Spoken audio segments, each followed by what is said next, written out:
welcome back to Chats with Jack. I am Jack Talcott.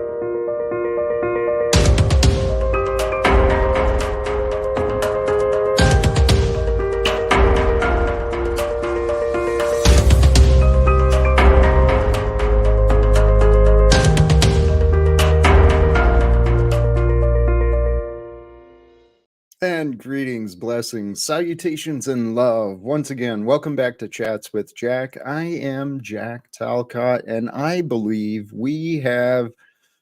today can bring a lot of fun. I've actually invited a guest, and so far I haven't seen what's going on. However, that's the reason I'm going to hold off a few minutes before I drop the link. But sincerely, let's start where we start. Sincerely, thank you to all of you who have already stopped in, sharing your love, sharing your encouragement and your support. I pray I can reflect that, right? I receive the joy and the positivity, and I want to amplify it and reflect it. That's the godlike nature in all of us, is to bring forth and multiply. Hey, and beautiful timing. I'm not going to keep him in the back too long. I'm going to jump right in and welcome our invited guest today, a man who I just had the pleasure of meeting earlier this morning, and I knew right away we'd hit it off. So today, welcome Dwight Thompson, the right warrior. Salutations, blessings. Hey, you know what? You shared more information about you, and I could have done a lot more to introduce you, but this was kind of last minute put together. You're a man of life and spontaneity, and I appreciate your being here. Did you freeze? Oh no. Well, we'll work through the technical difficulties, I'm sure, and hopefully the connection will restore soon. But I'm trying to remember if I did or did not. Oh, there you are. Well, looks like we may have some technical difficulties. Perfect. I had my Word document open, so I just closed that. So hopefully that makes a difference. You're back now. Perfect. You froze for a little bit. So you're frozen a little bit for me. Can you hear me now? Yes. The audio is coming through. Perfect. You know, perfect. Sometimes if there is a lag, if there's a connection issue, sometimes having the camera off, it may help. I don't know. If things keep being like that, maybe try to shut the camera off. But you got a beautiful smile, and I welcome having you here. Blessings, salutations, one love always. And thank you so much, Jack. I feel like we've been talking via messages and DMs, but this is our first really sitting down with a live audience, so to speak, kind of reminiscent of back in the day when you would have a call-in radio program and you would have a guest in the studio with you, so that's classic. It's something like that we're doing. Hey, someone called me out here regarding my suggestion on the camera. Jack just says that because you're slightly better looking than him. He doesn't want the competition. Just a little bit. Just a little bit. 2 degrees of separation, that's all. Hey, respect. We are here to have some fun for sure. I was inspired with ideas, both with our conversation and around the conversation. But if you're willing, let's take a couple of minutes. You want to tell us about you, what you're working on, and some things that would help us know you better, please. Definitely. Inner Sanctum, Act 3, Chapter 2. You don't know me.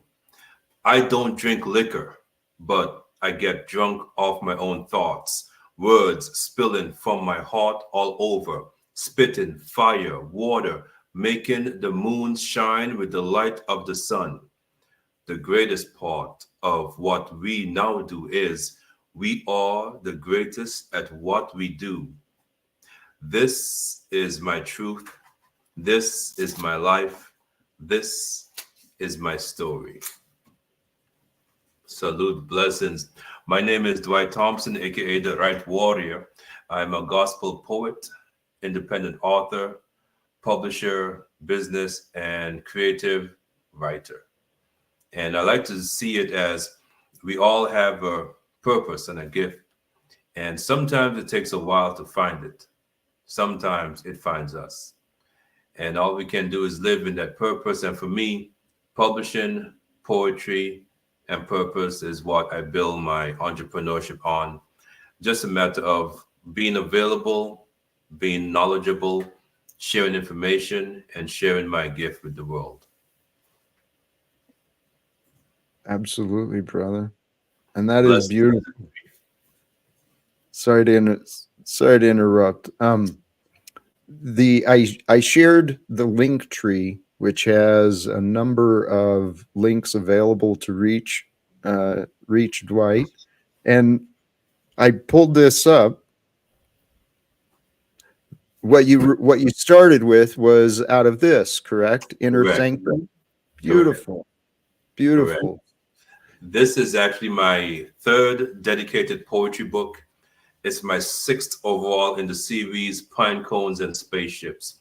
And I write about mental health and faith through essays and short stories, quotes. I call them Dwightisms, not because I'm egotistical, but if folks remember The Office, well, the US version of The Office, one of the characters was Dwight, one of my namesakes. And he had a whole bunch of Dwightisms that he would say throughout the show. So I thought that was cool and interesting. So, of course, I adopted that moniker and just some small little tidbits of positivity and information, some daily affirmations, if you will. I love it. I love it. So I dropped the link here as well. I'm not doing a good job of keeping up on Rumble. No, listen, I just checked on my Rumble account after a whole year of inactivity. So I think you're doing a little better than me in that regard. Well, I was referring to dropping the links. The StreamYard communicates with Facebook and YouTube pretty easily, but I looked. Are you on YouTube? Yes. You are. Okay. Yes, I didn't get you linked. I did not get you linked on this. I'm sorry. Well, no, you're good. I can actually stream to my audience, but whenever I stream on StreamYard, the lagging like triples nearly. So, but it's the same, the Right Warrior on all platforms. You can find me YouTube, Facebook, Twitter, Instagram, Fanbase, Clubhouse, whatever is out there, TikTok, you can find me on there. Wonderful. And I did drop the link tree, which has all of those for us, right? Yes. Definitely. Okay, so you and we had a brief conversation. So you found your gift and your path. You've got a power with the words, and so you've already published you have several in the series. Is that what I understood? You've already correct. Published. Beautiful. I'm working on book 7 right now, and it was supposed to come out last year. I was aiming for November 11th, which is Veterans Day, right? I'm very intentional in my release dates for my books. However, the book kept expanding because it's a combination of creative capital along with how to identify and find yourself while working a 9-to-5. And I think our society has not laid enough landmarks. So it's difficult to go from working 9-to-5 for 5, 10, 15, 20 years and then transition over into an entrepreneurship or even working as a contractor or a plumber or a creative writer, So this book encapsulates all the knowledge I have gained in the past 4 years since COVID on this journey of trying to make it on my own. Sounds like a sad tale, but trust me, there's a lot more positivity than negativity. I love that. So you've learned a lot, and you're willing to help the next guy along too, right? That's the Listen, whole point. Jack, I have an interesting view on knowledge. I see knowledge as a burden. And what do you do with burdens? You share it. Here, you can have what I know. I don't want it. I have a Wow. I say, you can come for the king if you want to, and you can have this crown because I really don't want it, and it's the reflection of the adage that the people who should deserve or should be in power, if there's such a thing, are the ones who don't want it, and of course you have the flip side, power corrupts. So the people who don't want it ultimately do get it, and then it changes them. So I'm like, if you want what I have, if you want this crown, this mythological crown, you can have it. Take it. So that's how I see knowledge. I've gained this knowledge over the past 4 years. I do a podcast show on different platforms where we talk with other authors. It's called the Authors Showcase. We interview them for an hour every Friday at 6 p.m. Eastern Time. And we just talk about the writing experience, the publishing journey, the author lifestyle. And we share information. We just talk about their book and what made them write their book and what was the main reason why they thought their book was important, conversation like that. Because what I know now, I wish someone had told me. It took me a while to get here. So the least I can do is contribute to the great Google machine and give this knowledge back into the world. I love it. I love what you're sharing. And here I mentioned earlier, there's a few connections I want to share with you.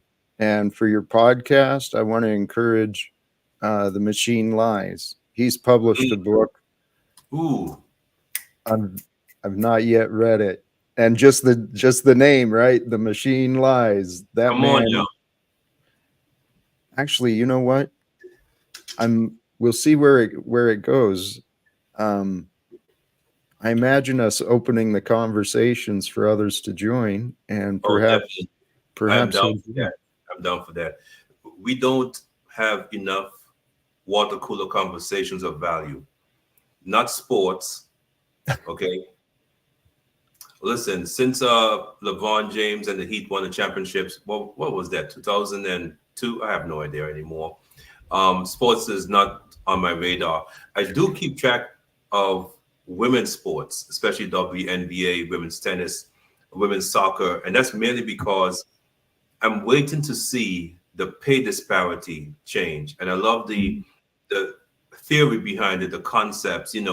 They're not making enough money because they're not attracting enough people. They don't have enough infrastructure. Like, I'm in that space of a business point of view. What is missing operationally, scheduling wise, and so forth, But other than that, sports, Olympics, of course, every 4 years. But other than that, we should be talking about what matters. Did you have a good lunch today? How's your job going? How's your family life? Did your second family find out about the first family? What do you think about cell phones and technology and these waves in the air? Stuff like that. Yes. Hey, I had this thought.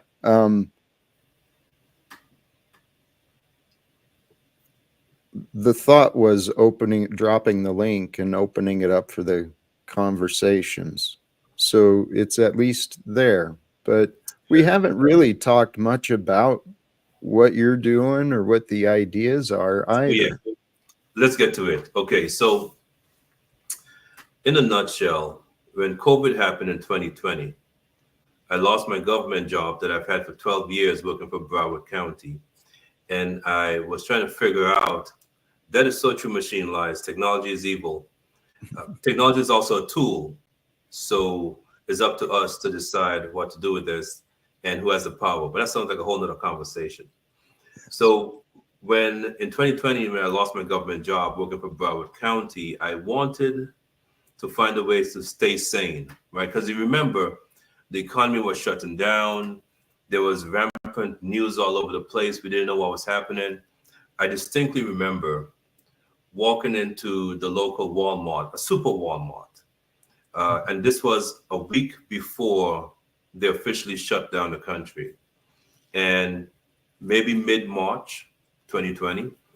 And we could not find no water on the shelves. There was no water. There was no wipes. Gatorade, regular fruit juices were not available. Alcohol, was not available. Bandages were gone. And I remember thinking to myself, this is crazy. In such a short time, maybe less than a month of this rumor and the speculation, there were no supplies, and that illustrated to me how fragile the logistics and the distribution and the supply chains were in the US. So from there, that was my backdrop. And I'm thinking about life and how to make money and my purpose and how did this happen to me, et cetera, et cetera. And every day I would, in the evening time, write into my phone just some notes, some tidbits, some quotes, some short stories, some poetry, of course. And at the end of that year, I realized I had enough information, enough chapters written to publish a book. And this is the brainchild. I call this my COVID baby. A lot of people had actual COVID babies, because what do you do when you're stuck at home with your spouse and there's no power, nothing good on television? Well, here we go. So this was my COVID baby. And if you can see the picture, this is me right there. This is the Florida Everglades. And what you cannot see in the distance behind the sunrise over here somewhere was a alligator watching me, and his two eyes were above the surface of the water. And whenever I stepped close to the water, he would swim a little closer. When I stepped back, he would scuttle back a little bit or stay still. So, but while that was happening, I was watching this gorgeous sunset. And I said to myself, I am here for a reason. I'm here for a purpose. And so I try to capture that essence in my books about how we have to find our purpose, right? Some of us take forever, and we mentioned this before, Jack, you and I, into our 50s and 60s to find that purpose that we have from God. Some of us in our early youth, we see glimpses of it, small little pieces, and we try to work towards it. So I think my goal, and in my company, what we try to do is, let's help people find their purpose through writing. It could be writing a book, and I'll provide the knowledge. My daughter is my graphic designer. She designed this cover. And this is the audiobook version of Pivot, the first book. And my wife is the editor. And we work together to produce good quality works. So it's a family publishing house. And you keep your rights, you keep your royalties. And when we work with folks and other authors, it's about knowledge first. How does the publishing industry work? What is an ISBN, right? Which is the barcode to the bottom of the book, right? How do you format your book? What size do you want? Who's your target audience? And I always tell anyone, all this gimmicky stuff about publish a book, become a millionaire, that's so untrue. No one is 50 cents. You know what I'm saying? You publish a book and you have a system set up where if someone reads your book, it impacts their lives. And then, if you go into your phone contacts, can you sell 50 copies just on the strength of who you know in your phone? If you can, that's a win. And that's what we do. We have different projects. I'm working on my individual one-man solo poetry show. It's going to be me for an hour, just going into it poetry and just relaxing, about the vibes, about the universe, Mother Nature, man-made devices, being able to understand social media, find your place in your family, being yourself, mental health, and understanding that you are here for a reason. And so I'm working on that. And of course, if you want to publish a book, you're working on your business plan, social media strategy, just tap in with me.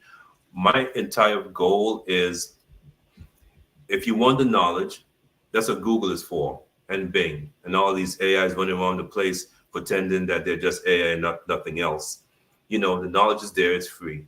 If you want my skills, the skills of my publishing house, then, we charge accordingly for that. And if you want to do it yourself, no problem. Tap in with me.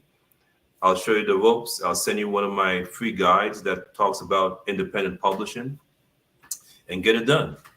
Get it done. If you have the time, get it done. If you have the money but don't have the time, pay me for my services. It's a pretty simple metric. It is. You earlier in our conversation, you offered a beautiful perspective on the jungle, surviving the jungle, and connecting that to the stories we each carry. Oh, yeah. You want to share that, please? Definitely. I think we are not fans of the right things sometimes, so it's great to be a fan of a movie star, a rapper, a sports legend, Willie Mays and Joe DiMaggio and so forth. But I think it's even better to be a fan of each other. So the concept is, in life, we are all on a journey. We're trying to get someplace, no matter what it looks like to you, or your culture, your background, your religion, doesn't matter. We're all trying to get somewhere. And along the way, our number one job, our only job, is not to get there, because that's inevitable. But if we encounter an obstacle, you see a poisonous snake slither across your path, and you realize there's a snake den right there. You tell the person behind you to look out for the poisonous snakes. If you find a clear, bubbling waterfall with clean water to drink, you tell the person behind you so that they can, along their way, quench their thirst. Because as you're doing this, the person ahead of you is doing it for you, and the person behind you is doing it for the person behind them. So we are trying to find our way through this jungle of life, and our one job is to help someone else get through it. Might be a different path. Some folks might choose not to, we have a saying in the islands. We say, once bitten, twice shy. Meaning that if something happened one time and, it happened, you can't do much about it. But the second time, it's all on you, brother. It's all on you the second time around. Hey, the thought that comes to mind when you share that idea of the jungle and helping point out the dangers, but also putting the sign up for the fresh water. Oh, yeah. What comes to mind, honestly, is the words from Scripture about the Christ. The water he offers will never thirst again. Yes. And I've come to humble myself to the truth of these ideas that, well, number one, our God is beyond the definitions of our religions and our philosophies. That's a lot. Blessings. Right. Blessings. And I truly trust and feel within myself that our Creator created us for love. Someone mentioned we're tools here. We are tools. A tool is a slave with no life. A slave is a tool with life in it. Wow. That's wild. Yes, and many people today have a life within themselves, but it's been dimmed. It's been Correct. darkened, right? because we were born into a dark world. Yet the path and the way was already shown for us. It's through wisdom, it's through knowledge, and that comes through the love of each other, connecting with each other and learning from each other's stories, right? Exactly. Exactly. One of my favorite analogies, and one of my storyteller buddies told me this story. And he said, he said essentially humanity has two futures ahead of it, right? In the first possibility, humanity, a group of people are sitting around a campfire and they're relaxing, they're chilling, they're having a good time because they've developed their technology to the point where all the heavy work and the heavy labor is done by machines and by AI. And human beings has the leisure now.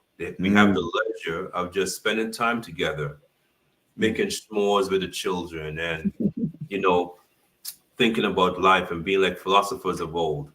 Then he goes on to say, then there's a second possibility where human beings or a group of people are gathered around this campfire, but now it's in torn clothing and we are eking out an existence and we're hiding from the Terminator-like machines because we've allowed technology to run amok and we've destroyed our earth and there's poisonous water everywhere and we are cowering in fear from the darkness at night. And the campfire is our only way of finding a little bit of safety and security. So that is what I think of in terms of how we make our decisions and why we have to be bold and outspoken in our thoughts, in our words, because we have nothing to lose. Absolutely. We have come to a place, and it's just highlighted by 2020 and a moment of silence for everyone who we lost during COVID. Blessings. And we owe it to ourselves. We owe it to everyone to try our best to live in love, live in kindness. And the scripture says there's two of the greatest commandments. The first one is to love God above all else. Jesus Christ is King eternally. And the second one is to love thy neighbor as thyself. So accountability, kindness, understanding, empathy, patience. These are things that we have, for example, in our comic books, right? With the superheroes and all the movies. We love to have those embodied in our fictional characters. But the true victory, the true concept should be embodied in us. That's the absolute truth. And I think we're living at a time where this is becoming more known. There you go. And well, of course we're living at a time where it's becoming more known because we're sharing it. Facts. We're living at a very interesting time of humanity. I love the two stories you offered, right? The campfire. Yeah. If mankind remains divided, the technology will advance to advance the divides. But if we unite together, we could create a future where we've got machines doing the heavy work for us, the mundane tasks, and mankind has the opportunity to clean up the world, to help learn, help educate each other, and really spend time loving life. And it's always our choice, right? Yes. It's always our choice. And that's why, in college, we would have debates about religion, philosophy, history, and everything is always about choice. It took me, what you said earlier, it takes many people spend 50 lives with 50 years without realizing their purpose. And I was heading down that path, but by the grace of creation, by my life, my eyes were allowed to open. Mm, And I discovered my purpose. My purpose is the same as everyone else's in different ways. We're all here to follow the way of love, the love that lights this world, right? The love that inspires others. And we're here to discover who we are. But the world taught us to believe in all sorts of nasty and foolish things. like like the I don't know. I don't want to misspeak and cause confusion, but the illusions of authority and wealth and how much that separates us. correct, correct. And it's about choice too, It's choice. because so, and this might sound like a lot of storytelling, but I'm a poet. I'm a gospel poet, and I'm a writer. So making analogies comes easy because we can relate to physical things, you know. And there's a story about who's more important, the king or the bodyguard, right? Mm, And you will say the king because the king has the divine authority. The king is the one who makes the decisions. The king represents the the community, the country, right? Ultimate figure of authority. However, the bodyguard is the one closest to the king. The bodyguard protects the king. The bodyguard sees the king and treats the king as a human being when the king is not being a king.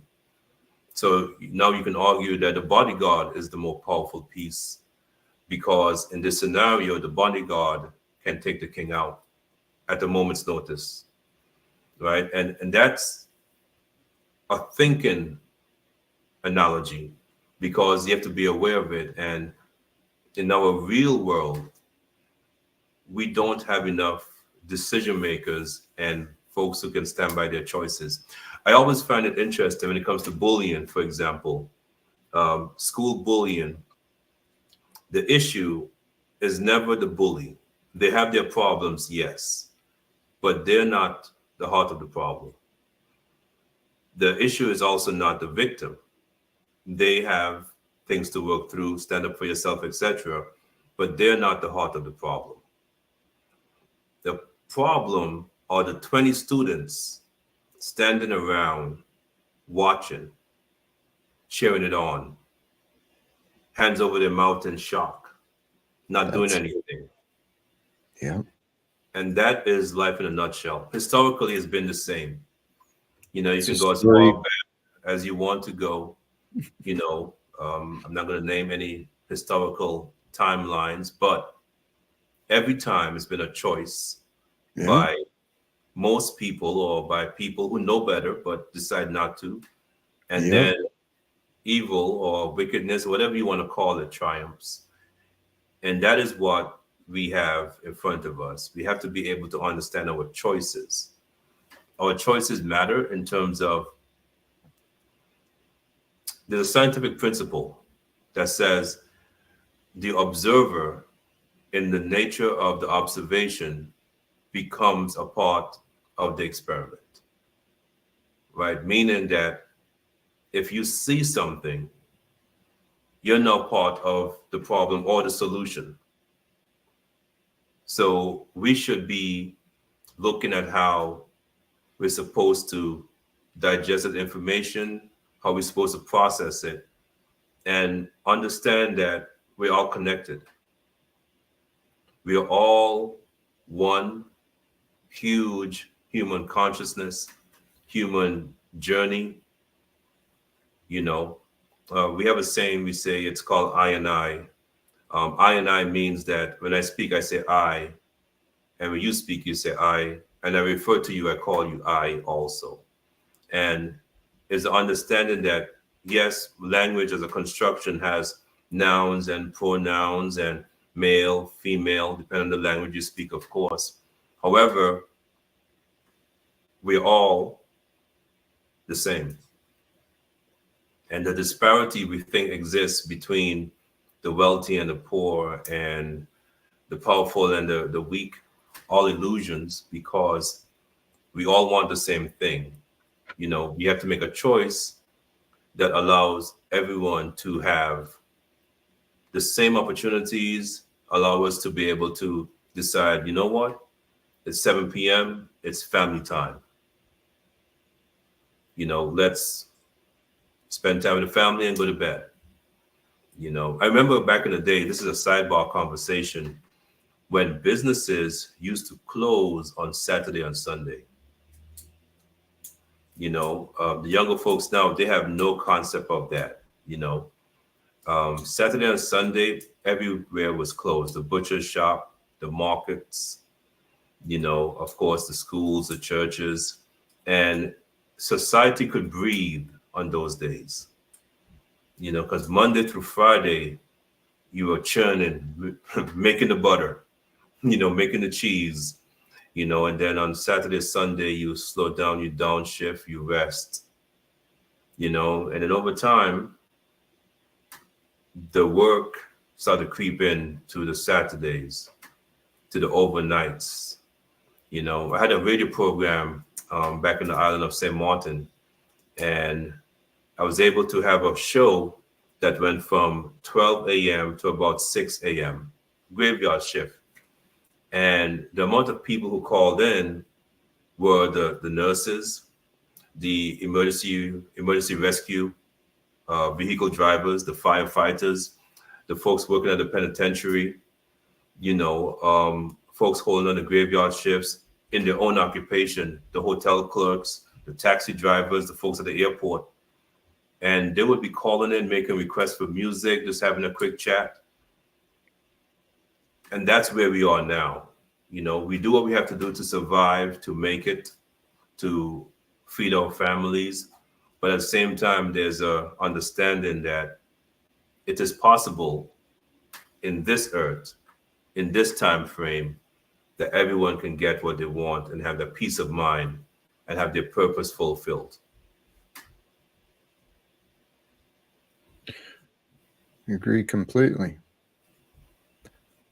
If I can share a little bit here with some of the things you said, the idea of the bystanders regarding the bully, it's been around forever. I mean, that was one of the things I'd considered in the story of Jesus as he walks through the town square and all the bystanders just watching, you know, and that happens still today.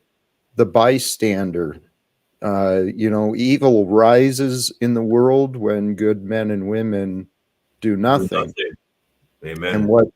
And it's the imagined consequence of suffering. The fear of suffering prevents good men and women from taking actions, from stepping forward and preventing the evil from rising. But these are lessons that, praise God, we're learning. And if we carry that out, though, you know, you also pointed out the way the weekends used to be different. And I grew up in a small town where Sunday it was like a ghost town, right? Everything was shut down, no businesses open. And what we've adapted to, I was considering this earlier, every one of us is a product of the environment. The majority, the greatest collective of our environment, it's created out of selfishness. It's all consumer driven, and short-sighted decisions have been made in the pursuit of profits and power. And these short-sighted decisions, well, it's what has us continuing to go along. But the selfishness and the pursuit of immediate gratification, that's what has brought the world to where it's at.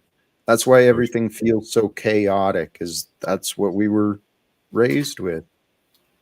But I see, oh, and go Jack, ahead. not only that, so it's one thing to make mistakes and to mess up and to lead your business, the country, your family down the wrong path. It's another thing to admit, hold yourself accountable, right? And I think that is the most egregious part of everything. So one of my favorite analogies, and this is a story from my upcoming book. It's a short story. And so again, we all familiar with Aesop's fables. I call these Thompson's fables. And the story is about a login furniture company that decided they want to just corner the market. And they just went up into the mountain and chopped down all the trees. And they made all the furniture they could. And for 5 years, it was beautiful. They sold furniture, they make hands over fists in money. But in the 6th year, there was no more furniture. There are no more logs because the tree was completely denuded. And the company went under, right? Because they had no lumber to harvest and they couldn't make any furniture. And the lesson in that is capitalism in its honest, truest form is about sustainability. So capitalism would actually say, we want to keep making money forever. So what we would do is chop down a quarter of the trees and plant as we go along. And we'll make our profit, but we won't make that, as you mentioned before, that selfish, greedy overflow of profit. We'll keep on making profit 10, 15, 50 years because we will always every year chop down a quarter of the trees and replant. And trees, pine trees, no pun intended, takes about 15 to 20 years to mature. So think about the planning that has to go into that. So once you have that in place, your business will never fail because you will always have your resource being replenished. You'll always have a method of doing so. That is the true nature of capitalism. That's the way it's supposed to work in a sustainable manner. However, the leadership, the greed, the selfishness, go for broke, take everything. We don't care about the consequences. We want to go for it all. And there was a commercial back in the day, and the commercial was of a little girl playing on the train tracks and a train barreling down, and the father had to make a decision. He could either put up a sign that let folks know there's a train track so his daughter wouldn't play on the train tracks, or he could do something else which would allow him to collect more money or whatever the case may be. And he didn't. And the analogy was that the train is the future. The future is coming, it will impact your children, and it's up to you as the adult to do something to preserve the children's life because you're safe. You know the danger that's coming. Your children don't. And that is what we have. It's one thing to make a mistake. It's one thing to make a bad decision and let greed control everything. But it's another thing, and the most egregious part about it is to not take accountability for your actions. And that's what we're looking at right now. We are seeing that the decisions that people are making, even in your 9 to 5, you'll have 2 great coworkers who are great at their job, but management doesn't like them for whatever reason. And management will fire those 2 great workers and keep everyone else knowing that they are the most productive just because they don't fall in line with management's office culture. And that is what we're facing. And that's what I say capitalism is meant to be, this sustainable business model. It never was about greed. It was about being sustainable. But over time, God bless you, the leadership decided we're going to monopolize as much as we can. We're going to go out and we're going to just consume everything. And now we're in a situation like this, where small businesses are trying to survive, but when you get to a certain size, someone knocks on your door and they want to buy your company. You should be able to have a business and keep it in your family for as long as you want to. That was a whole sidebar, but that was the choices that we were talking about. You should try to understand what I've been saying. Actually, we have some incredible opportunities that are right in line with what you're describing. We see the problem. The problem is a lack of accountability. And the lack of accountability comes from the belief in authority. And the society, I mean, it's by perfect design, it's by God's grace that everything has developed to bring us to where we are today. But sincerely, it's actually, well, it's my belief that our destiny is to create a world that's more united, and I see a path to do so through finding a way to speak with the citizens in the United States government. That's what I see as one of the first steps. And the global media, it's available as well. We just got to get the right opportunities together. Facts. That's the beauty about social media. If there's one thing social media has done correctly, it has given us the opportunity to interact with people outside of our community. And that is unheard of. I think we are still in the technological age. We're about to enter the information age, if we're not there already, right? Because the boundaries are so loose right now. We had industry, we developed industry and machines and ways of cutting down the cost of mass production and so forth. And we've had globalization right on the heels of colonialism. And then we entered the technological age, with the computers. We got smaller, we got cell phones. We went from beepers to cell phones. Go ahead. I wanted to offer, because we're swinging back to the idea of technology. What do you think about opening the link up and inviting others to join? Of course. Machine Lies.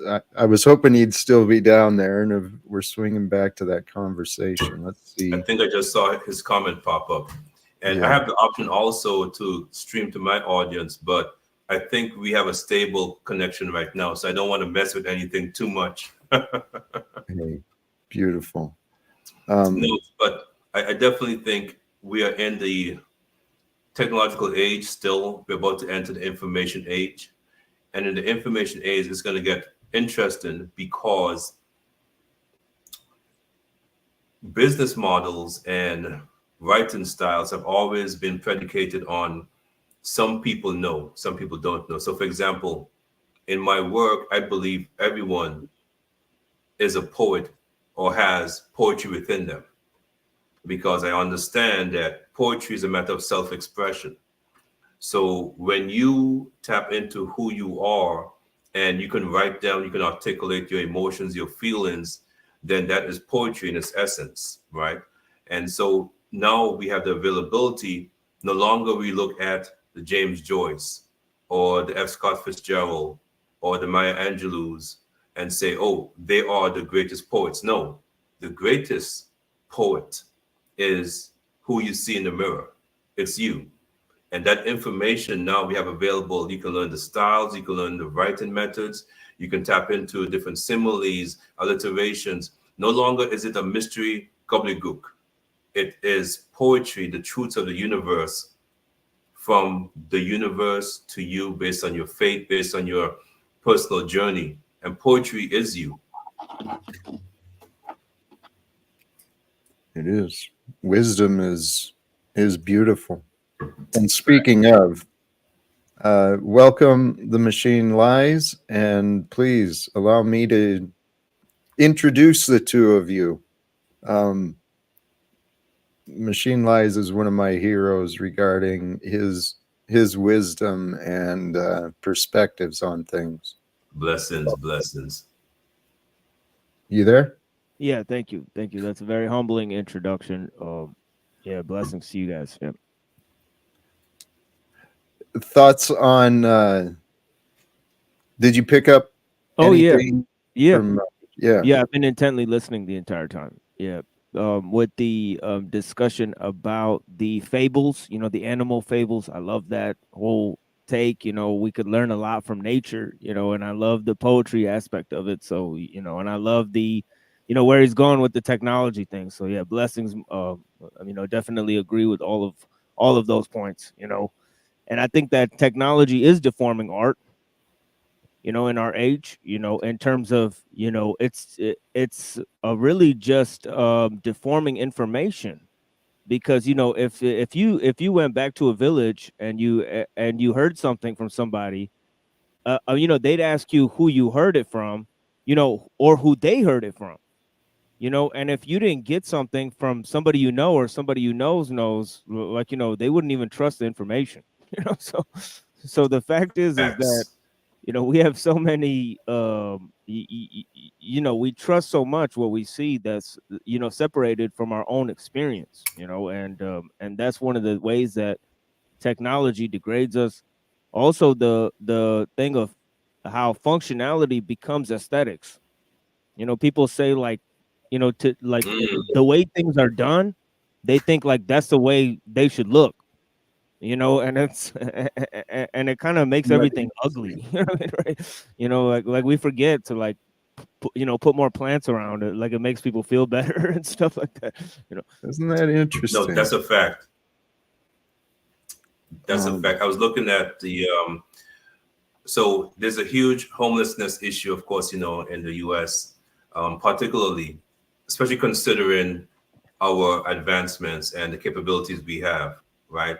You would think if we have this amount of money and power and food, we can eliminate that. In the urban areas, in the inner cities, they're now doing this hostile architecture. So they're making like park benches and bus benches that are very difficult to sit on, right? Because they are deliberately trying to ensure that folks who are homeless or don't have anywhere to go, they can't get too comfortable on the benches. However, it also inconveniences the working class, right? They're going to catch the bus and it's raining and there's no bus stand, there's no overhead, right? So it's kind of like, okay, how much can we remove nature and comfort because we have a segment of the population that we refuse to acknowledge? Like in Fort Lauderdale, I've seen these beautiful trees that bear no fruit. And I always thought that it would be a great idea to plant fruit trees, maybe every so often, that people can eat. It's Florida, so you have mangoes can grow well, bananas, apples. And when I spoke to the city officials, one of the things they said was no one wants to commit to cleaning up fruit on the ground, rotten fruit or fallen fruit from the trees. So I asked them, however, you now would be able to have fresh produce into your market systems.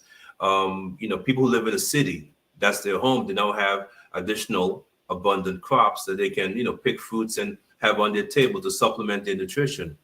And it went back to no, we don't want the additional responsibility of this rotten fruit spoiling on the sidewalk, making a mess and looking unclean because we want the sidewalks to be pristine and pure white or gray. We want to see the beauty. And that is where we are. We're willing to sacrifice the health of individuals and natural beauty. There's nothing more beautiful than seeing a tree with green foliage and fruits of red and purples just hanging there, and the birds and the parakeets and the parrots and the parakeets just circling around. But we prefer yeah, as a yeah. I went society. to the Go to ahead. the park today, and for the first time ever, there's like these little geese that are there, and I mean, for the first time ever, a geese just walked up and just sat next to me. Like, like I was smoking and it just got up and you know, usually they hiss if you come around them. But this Yes. one got up, you know, it swam down the lake towards me, and then it got out of the water and it came up and it just sat right next to me while I was smoking, and it just watched the smoke as it floated away. Just chilling. It Look was at that. That's very beautiful. strange. It was a very beautiful moment, you know, and one of you know that signifies a lost connection that we have, you know, definitely. That is so true. I grew up on a farm, so for me, the connection with animals is so amazing. Uh, you know, it's something that, and there's a whole theory, and we have books about it also that you can research online. People who live in the city or who are born and grew up in the city, they lose a connection with nature and with animals. The sounds they hear, instead of hearing the beautiful birds flying and singing, you know, hear car honking and you know the vroom vroom of engines, you know, and it changes your mentality a little bit. You know, there's tons of research on that, but you're right. We need to have access to nature, to green spaces, and it's a part of who we are. There's a lot of signs and evidence that it's time to change. It's just a matter of finding the will and the cooperation, the willingness and the opportunities. And I believe that's what we're here to do. No, a world without secrets and lies is waiting for us all. It's found just beyond the world of excuses and blame. It's what I found for myself. And when we start realizing, I mean, when we start seeing the ugliness in the world, the darkness can it can consume us. But it's also the darkness that consumes us that we see only the darkness in the world. We're here to share the light of wisdom, the light of encouragement, of inspiration. That's why Mm. God gave us these crazy stories to live. Yeah, That's I what agree. I'm convinced of it. Yeah, I agree. You know, but because we're aware that the power structures have been subverted by so little few, you know, there's still hope because the most of the people are aware, you know, of what's going on. So you know, it's up to the citizens to take back control. You know, because in the end, good will win over evil. You know, we have nothing to hold on to other than our deeds. We have to join in good and forbid evil, and join with others who seek to do the same. You know, ultimately, you know, God sees the liar and the fool as one. You know that you know neither the deceivers or those led astray, you know, will have refuge from the righteous. You know, the righteous will exact judgment over the wicked, and because everything that's done in darkness has to be brought to light. You know. And I trust that's why we're here. We were created at this time to be where we are, to shine the light, to lead those who are still deceived, still in the darkness of confusion and deception. We're here to lead them into the light of prosperity, the light of trust. Someone mentioned earlier about trust. Where was that? I wanted to bring that up. Trust is a fool's game. However, where is that? Without trust, we can become blind to the facts. And I know that's what you were suggesting, is that don't just trust, go to the facts for everything. There, that's what you said. Settle for nothing less than Yeah, fact. prove everything. However, we've got to have some trust that the facts are there. We've got to trust that there is an answer. Even if it's not available to us, what this world has conditioned us to do out of obedience and fear, actually, the topic today regarding obey, defy, or abide. And where I was really thinking you perfectly align is the idea of self-authorship.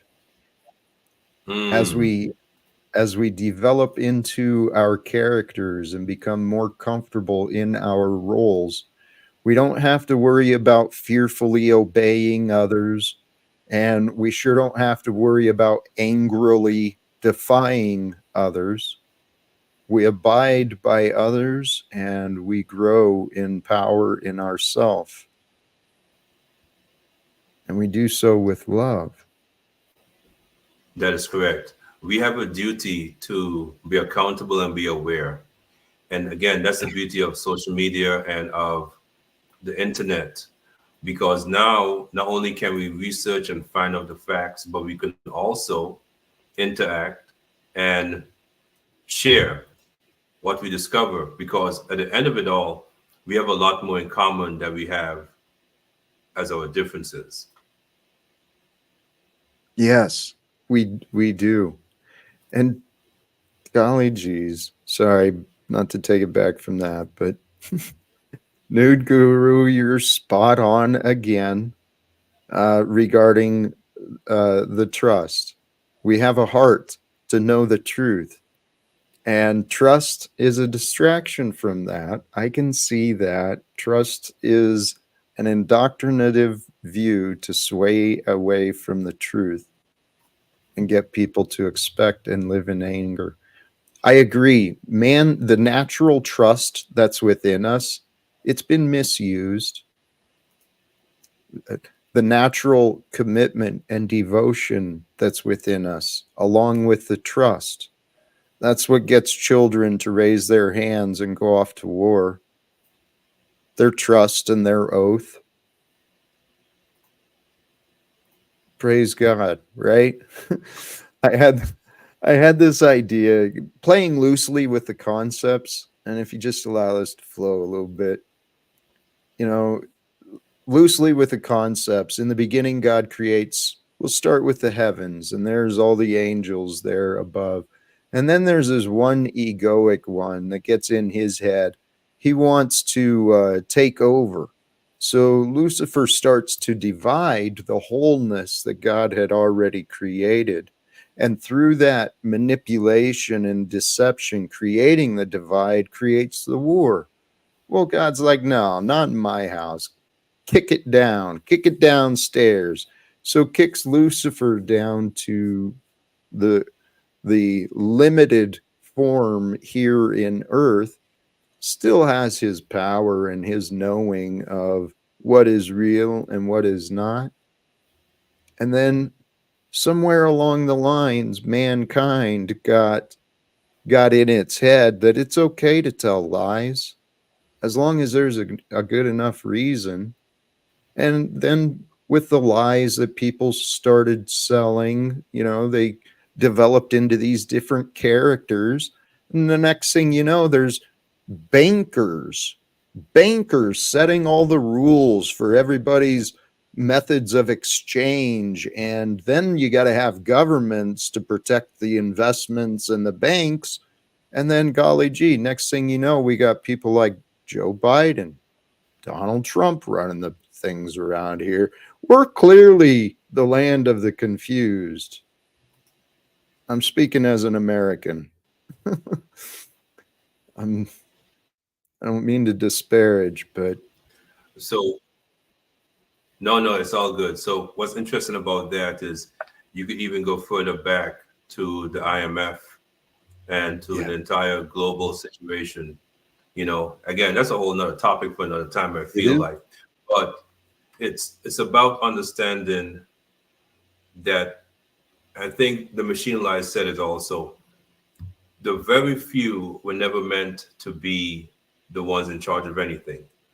The perfect system, I've always said, is consensus, right? Because if you have 100 people and 5 people don't agree, we have to be able to understand and figure that out.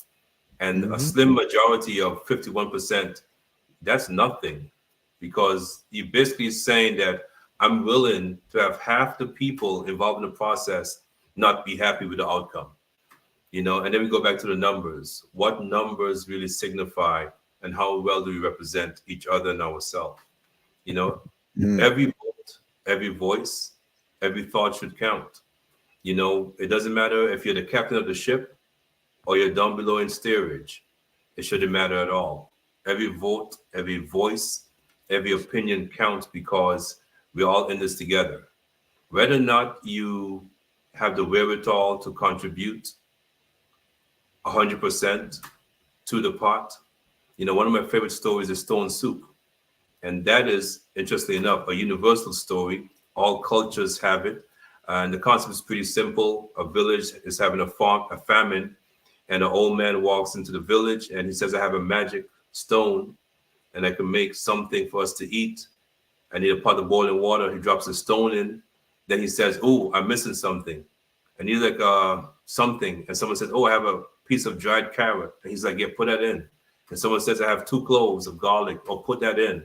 And eventually this entire pot of bubbling soup happens because everyone puts in a piece of what they have. And the stone is not magical at all. You know, it's human involvement and human contribution to each other that makes the difference. And that is where we are right now in society. We have realized, highlighted by 2020 and the COVID pandemic, that everyone is required to be a part of this process. You know, it's no longer just... And this is where I'm not sure that I agree with. Opinions are information, and certainly anyone affected by something should have a voice and a say. But Correct. The idea of what we've currently got, people think their voice is being heard when they cast a ballot in the rigged elections, and the voices aren't actually heard. And the biggest problem we have, the reason we're so divided, is because even though people allegedly have equal voice, they don't have access to the same information. And since we live in a world where secrets are legal and lies are profitable, well, everyone's been deceived into obedience and obediently fighting each other. It's crazy. Well, the concept... Go ahead. The point I wanted to remind, we can move beyond the opinions when collectively we truly turn to beings who care about what is true. Because I believe the interpretations, the return of Christ is the symbol of love through man. And so the return of love here on earth will allow God's truth to reign supreme. And we won't have to rely on experts and authority. We'll have people saying, these are the facts, here's what, you can figure out what they mean. Does that make sense? Yes, and I think that's what the brother Dwight was trying to get into when he was saying that we're moving to the information age. Instead of the age that we're in, and by necessity, it's ever eclipsing rule of experts that's going to come, because the electrician is ruled by the engineer, insofar that the electrician can compartmentalize and put together different systems that the engineer that the electrician has perfected, and in the same way, the programmer rules over the engineer, because he's able to connect together different automation processes, through the use of computers. So this actually creates a greater hierarchical strata, in terms of our technological needs. So that is a type of thing that people call the fourth industrial revolution, that's coming down the pipe now. And that is one of the problems. As Brother Dwight said, the best decisions are made in consensus, and the best democratic unity is found within small groups. It's hard to come to consensus within extremely large groups of people. And, the rule of experts and the specialization and compartmentalization of knowledge, it necessarily brings about lack of mutual discussion. Correct. These are beautiful conversations. Sincerely, sorry to interrupt like that, but No, it's all good. Dwight and Machine Lies, blessings. And that's what it's about. In my industry, the publishing industry, when I first started this journey, I spoke to about 24 different authors, both traditional published and independent self-published. And from their input, I was able to devise my own strategy.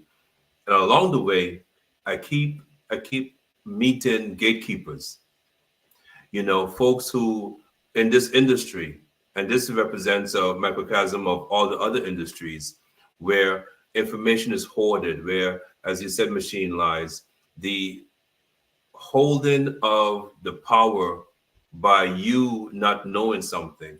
One of my friends who is a pediatrician, OBGYN for men, she had a great concept. She said, everyone, when they go to the doctor's office, should have a checklist of their ailments, how they feel, and so forth, already prepared and written down.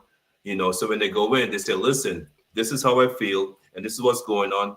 And now I need your assistance to work with me, to figure out how I can get the help I need. And that is such a revolutionary thought. But I was thinking also, why didn't we have this before? Why are we entrusting all of our patient advocacy to a drug complex, to a medical practitioner who might not have our best interests at heart? And this is part of that information. Yes, some websites are dubious, in terms of how they present the information, but if you can research and find what you need, either medically, financially, spiritually, for your book publishing, it helps you make better decisions. And that is where we are and where we're going.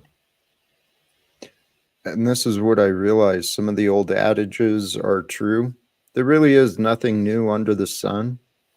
And those who seek answers, they'll find them. The reality is the majority of the problems we face in life, many of the obstacles and challenges, they may seem insurmountable, but the reality is someone else has already dealt with it. Someone else has already, or if not identical to the situation, something similar enough, like me and my drinking problem. I mean, I'd heard there was other people who had problems with drinking and they were able to get off of it, but I didn't know anyone like that. And I didn't know the right questions to ask. And this is where I think we're living at a time, this information age, we really are flooded.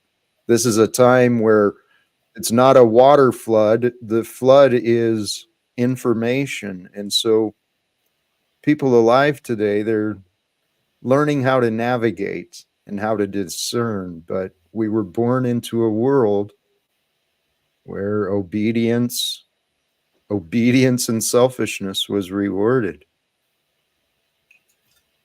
Hey, welcome, El Perro. Good to see you, brother. Greetings, everybody. Salutations. Greetings, Dwight. The Machine Lies. How you guys doing? Dwight made touched on the topic that is paramount in my perception for everybody. If you want your voice to be heard, then you have to have a certain basic knowledge in order to take to like that position of what's actually going on. In our system, modern system today of laws and everything being written down, what we're dealing with is the passing on of the passing of knowledge through an oral history and the oral laws of culture. Now we're writing them down in ambiguous but certain terms, but people think they apply to everybody across the board, and that's a problem. And this is why the oral history is so damn important.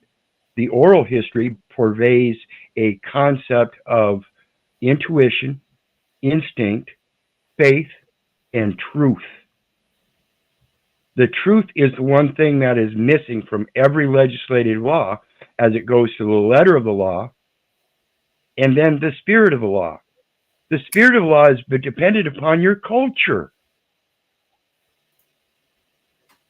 Okay, Correct. I can see that. If Ooh.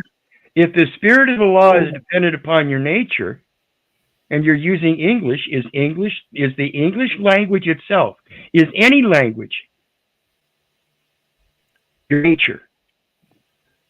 Well, Y- how Yeah, I about this? think. Uh, Go ahead, brother Jack. I'm sorry, just No, real quick. If the laws are the result of the inner nature, let's step back and look at how criminal the American laws really are. Well, that's the That- effect of the positiveness of law, and that is only based on the negativeness of the actions of people. It's only because of the negative actions that we have to Yeah. create this positive law, and that's Right. because those that create commit themselves to those negative actions don't have themselves in their nature the moral compass to literally not only know what's right from wrong, but prevent themselves from doing that in extreme situations, doing wrong things in extreme situations. Right. We've got a lot of laws on the books because people didn't know how to self-regulate themselves. And then it comes down to the excuse, well, there's no law, nothing prohibiting me from being an asshat and whatever. So, And nobody addressed the import of the cultural aspect of those morals. yeah, Because even on the American soil, we had all these innumerous numbers of native tribes, as they called them. hmm They all lived the basic concept of life, but tribally they had different nature. Because economically, if you want to call it that, they lived in different territories.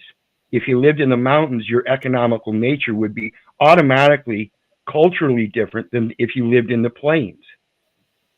we've advanced a lot since then. And at Absolutely, the same, but we've also detracted a lot from our true nature in that quote Yeah. evolvement. correct. And that's where I see that we have the opportunity. I mean, if we being groups and masses, if we can just realize that what we've got today in America or wherever we're tuning in from, if we can recognize what we've got today, it's not perfect. It's certainly not great, but it needs to change. It's time for humanity to develop greater and better ways of living together. And we can learn from the old ways. Certainly, we can learn from the tribal systems, but we don't have to continue the warring between us. yeah, I think what the wizard brought up is an excellent point. And I apologize because I'm having a little bit of a migraine as I do from time to time, but and especially when I look at the computer screen. But but the thing is that I love what he said about the oral law. And back in the day, the oldest person in the village, they used to be the university. The kids used to gather around and they used to learn stories about their tradition. And if you couldn't tell those stories or repeat those stories, then you weren't part of the tribe or the situation that they were in. So the fact is that we're sending our kids to school to learn false traditions and this fake concept of rights when they're not beholden to each other in any sizable way. So foolish is the man who sends his son to school to learn what the teacher thinks. For sure. We need Well, to. yeah, and you make it perfectly clear there with our oral histories. No matter what culture you come from, the oral history was more conjoined with the very young generation and the very old generation, while observing those in the mid-range actually carrying out those actions to show the proof of that existence of that oral culture. So the little ones learned by the oral culture of the oldest that explained their experiences, and then the living example was their own parents following that same oral tradition. So this is the studious effect of the spiritual teaching as opposed to a public teaching. that spiritual teaching goes to your culture, and the public teaching is across the board and implied to applied as if though it covers everybody when it doesn't. It's like the Article 1, Section 8, Clause 14 of the Constitution says Congress shall make rules for the government. Then why is everybody else subjected to those rules as if though they're law? Nowhere does it state that it's law. It's rules for the government, and it's enforced through acts, edicts, ordinances, policies, procedures, administrations. It's not law. Law is what's in your heart to know right from wrong. Correct. That's it. That's correct. I think the greatest example is, and of course, respect to everyone who served. You know, being in the military is something that you only have to experience it to know the details about it. But when a soldier is given an order to destroy a village, the general is responsible for giving that order, of course. The soldier is responsible for executing it. And the soldier is the one who has the moral obligation to decide whether or not that bomb should be dropped, whether or not he should fire that bullet. And that's how it is in real life. Government, the ideal government, is one of governance, and it's meant to regulate all the other sciences and keep everything afloat, and so that it makes sense.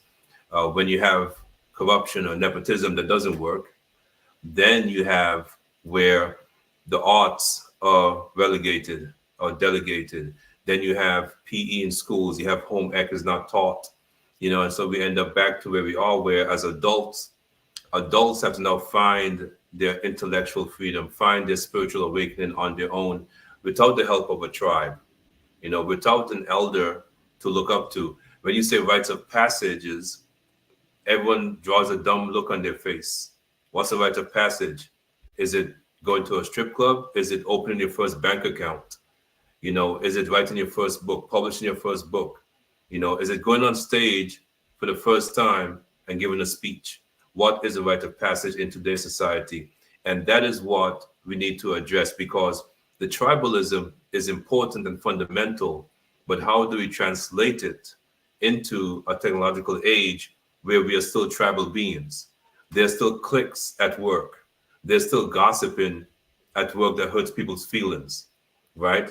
There's no way we can separate the two. We have to find a way to incorporate it so that now we can understand the power of our words, the power of our intentionality, and be able to say, okay, at the work, do you have a succession plan? When Bob retires after 40 years working for the government, who takes his spot? You know, do we groom someone else? Do we mentor folks? We don't have those in our simple, basic, everyday systems. And that's a failure on our part to plan ahead and to think about sustainability.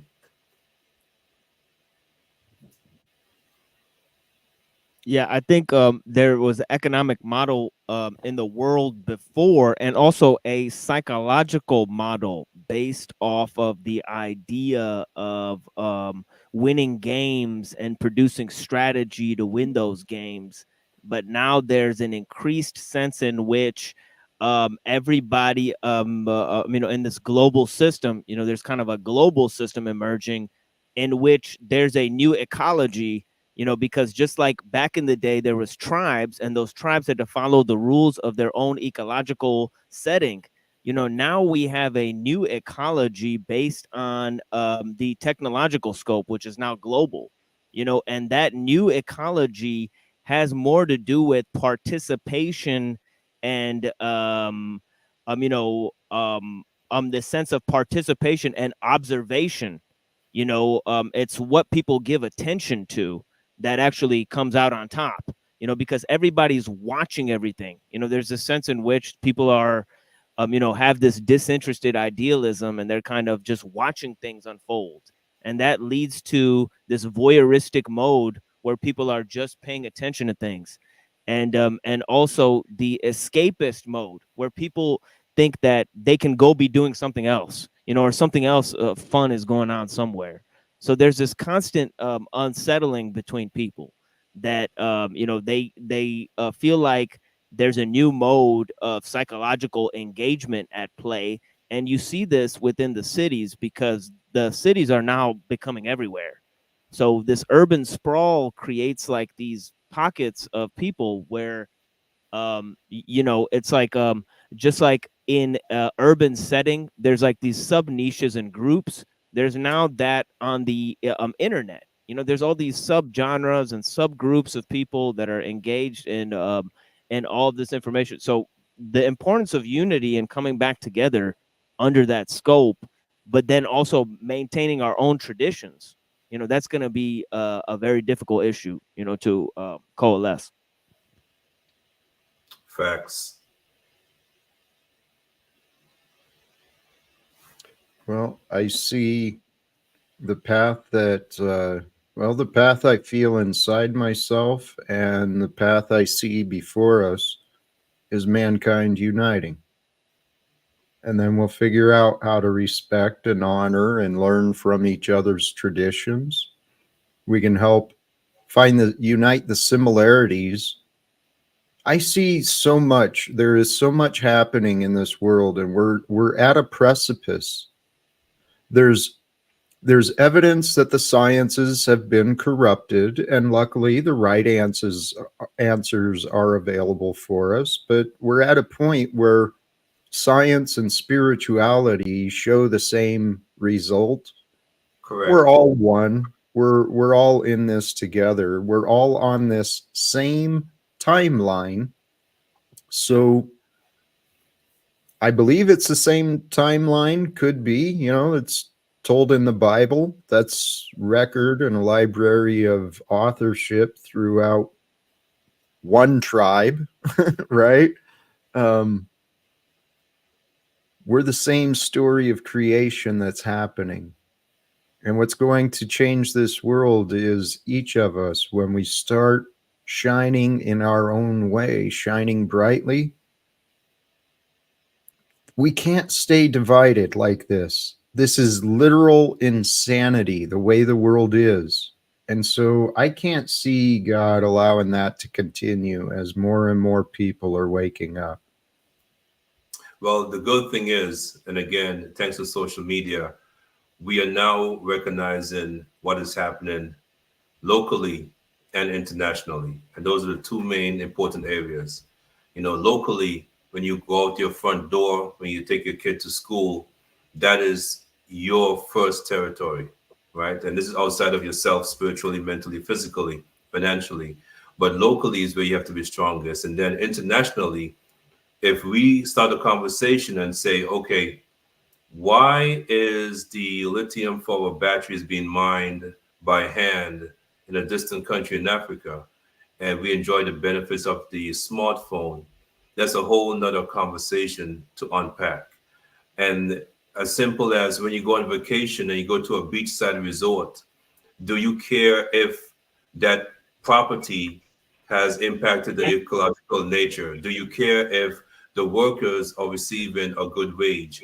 You know, you're on vacation, but are you thinking about that? So that requires everyone to be more accountable for their own thoughts, or be able to understand what you do here impacts someone somewhere, and what impacts them impacts us. Because in a real world, there's no time and there's no distance. It's all exists in one moment. Yeah, and that goes to that thing I talk about with the supply and demand chain. You know, if we didn't demand it, then we wouldn't have to worry about it so much. But because we demand it and we think we deserve it, we have this supposed entitlement. Because technology is there doesn't mean that we deserve it. We have to play our part in using that technology to our advantage. And in our advantage, we have to be able to comprehend if it is a disadvantage to others, like he's mentioning, Dwight. If it's slave labor, do we really want to buy that product? We hear about this all the time. When we find out somebody's promoting slave labor to produce their products, then all of a sudden there's a boycott. We should be boycotting first and finding out before we engage. Rules of engagement. Yep. Here, rules of engagement. thank you. We've we've created a world that's completely disconnected. We've disconnected from each other. We've disconnected from nature. The consumer is disconnected from the laborer who's producing and sharing the goods. And it's all because of the monopoly game that we were taught to participate in. Hey, Dwight, you are the guest here today. The first guest that was starting off. We've got several others in the background. Sometimes these panels get a little crazy. It's up to you. You okay with flowing with what the universe reveals, or do you want to keep it more close and intimate? Listen, I appreciate the fact that you have an exit strategy for me, because I'm taking it. I was trying to figure out how best to evacuate the situation without seeming like I'm running from the conversation. My time is required elsewhere, but I appreciate everyone. And Jack, thank you for the shared platform and the space that you've created. And this is what we need more of. I mentioned this earlier. We need more dialogue. We don't have enough dialogue. And of course, after the dialogue, we need action, because faith without works and works without faith, we know how it goes. So Amen. Hopefully, the more we talk, the more other people listen, the more we get out of our comfort zone, so to speak, because my poetry is not for the other poets. My poetry is for people who don't like poetry, so the wisdom is not for the wise, it's for those who need the knowledge. And of course, like pearls cast before a swine, some folks won't receive it, and that's okay. However, the ones who do, they will. So thank you all for this moment. Your name is too long, so I'll just call you Mr. S. And of course, the machine lies and Jack Talcott. I will say a spoonful of sugar does make the medicine go down. Amen, brother. You can just call me Keith, brother. Blessings. Thank you, Keith. Blessings. One love, all. Appreciate y'all so much. Yeah, one love. Yeah. Amen. Dwight, sincerely, thank you for joining. I hope I intend, you and I, we're going to become better friends, closer to knowing. And I forgot to ask Wizard. Wizard's got a book in him. He's got some stories. Anyway, we'll connect again later. Yes. Much love to you, Dwight. Please do. Thank you so much. Appreciate it so much. All right. Blessings to you. And I'm going to go ahead and bring in our other guests. My order of arrival. Holy cows. Cats? Yee! Yee! Cats. How you doing, brother? Long time no see. Yes. Welcome. I'm having fun. I'm in a room full of like 5 cats. This is the best day of my life. And is that what you came to share? Yes. All right. What other man wouldn't be proud to be in a room with 5 pussies? Come on, Jack. It's supposed to be funny. Come on. Lighten up. I know. Okay. Thank you. Thank you. Smile. I am. I'm not going to let you get away with it, Jack. His Smile. name is Shakespeare. Here it comes. Here Thank it comes. Here it comes. Come on, Jack. Well, I just don't understand. I know. Then don't worry about the understanding and just smile for Jesus. Please. But it's clearly, I mean, it's for his attention. It's not bringing value to what I'm doing. Well, I'm sorry. I'm just trying to lighten the mood. I know. I appreciate that, and that's what you do. But it's not always what's necessary. What's helpful. But you know what? Hey, we actually, maybe it is time to Jack lighten up, have some fun. Welcome, Seven. Welcome, Annapurna. Thank you. Namaste. Blessings to you all. Namaste. Hey, That was a really good theme. If you guys want to keep going with that, it was very good. thank you. Actually, that's kind of what I wanted to get back to. The title, well, regarding the title of the stream, it was in observation of myself. I grew up in a real strict household, lots of rules. So I had to learn how to obey, but I did so from fear. And I developed into this character where I knew how to adapt and not get seen. But as I got older, all I wanted to do was defy. If there was a rule, I wanted to break it for no other reason than I could. So I think we all go through these periods. These are life lessons. We have to learn how to obey. And at the same time, we've got to learn when to defy. Because when we learn when to obey, when to defy, we learn how to abide by ourselves. Makes sense? I heard this quote from the Diamond Sutra, you know, and it says the mind that abides nowhere must eventually come forth. And I think that really you know, like mind is such a thing that actually abides Mind nowhere, is but outside not just inside the body. yeah. Yeah, you know, mind is the thought. The thought. It's And the anything you yogis can. would go so far as to say that the body, physical body, would be inside the mind and not vice versa. right. Yeah. Well, I love where you were going with that. The mind. What did you say again? That dwells nowhere must Yes. eventually arise. The mind that dwells nowhere must eventually arise. That's along the lines of inspiration I received from A Course in Miracles today. The reminder that no, my thoughts are not real, but the real thoughts, right? The real thoughts that are united with God, those are real. So the key is to learn the difference between my thoughts and God's thoughts, because only the true thoughts are real. And the true thoughts will be shared because they come from the one mind.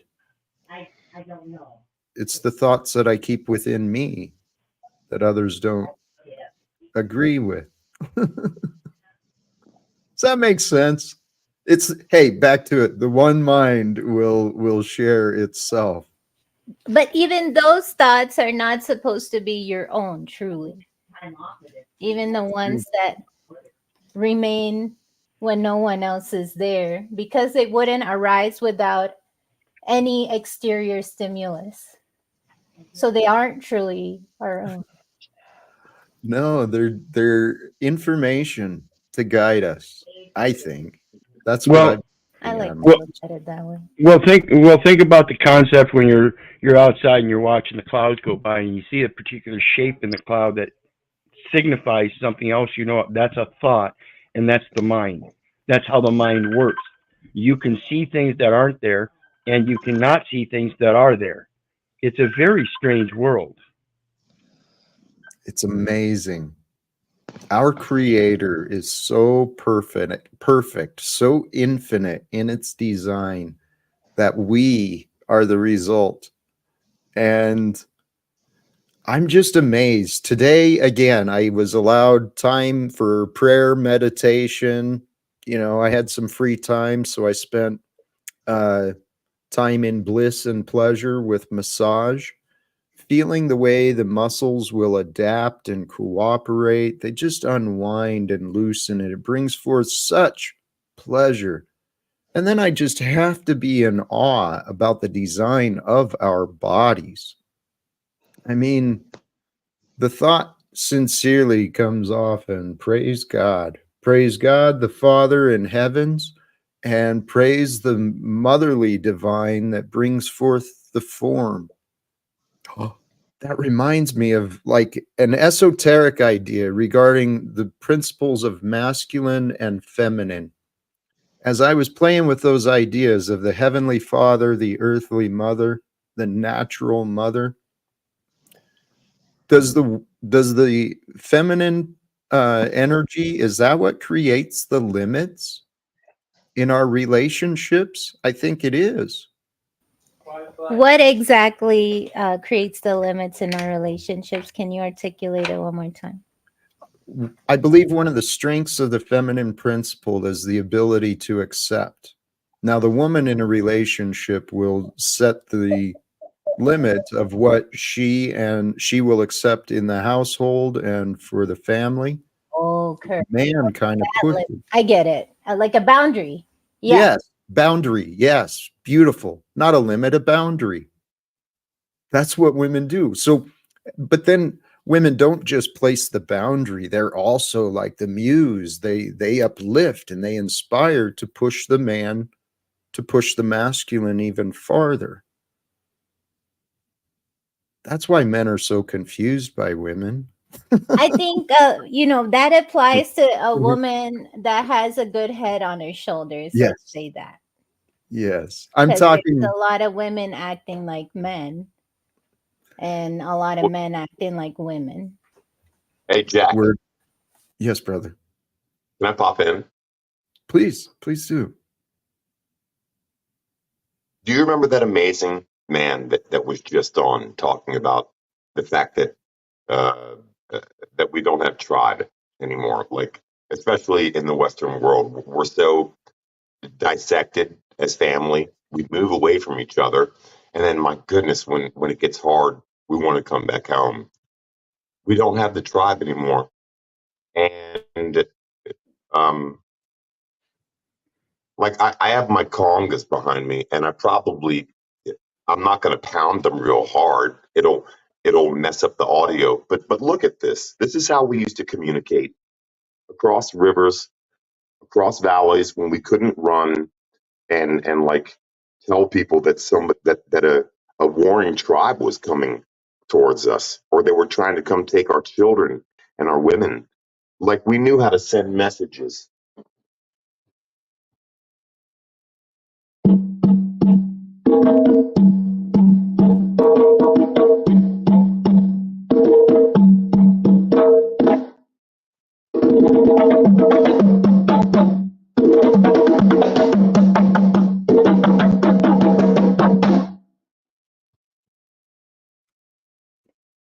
And we can't do that anymore.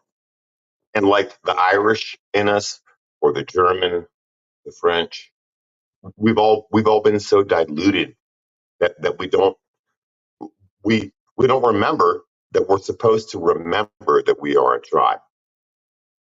I mean, we're gonna look at like Rihanna or Chris Brown or rock stars to show us music when the music is in us, and we inherited it from our forefathers and from exactly what everybody here is talking about.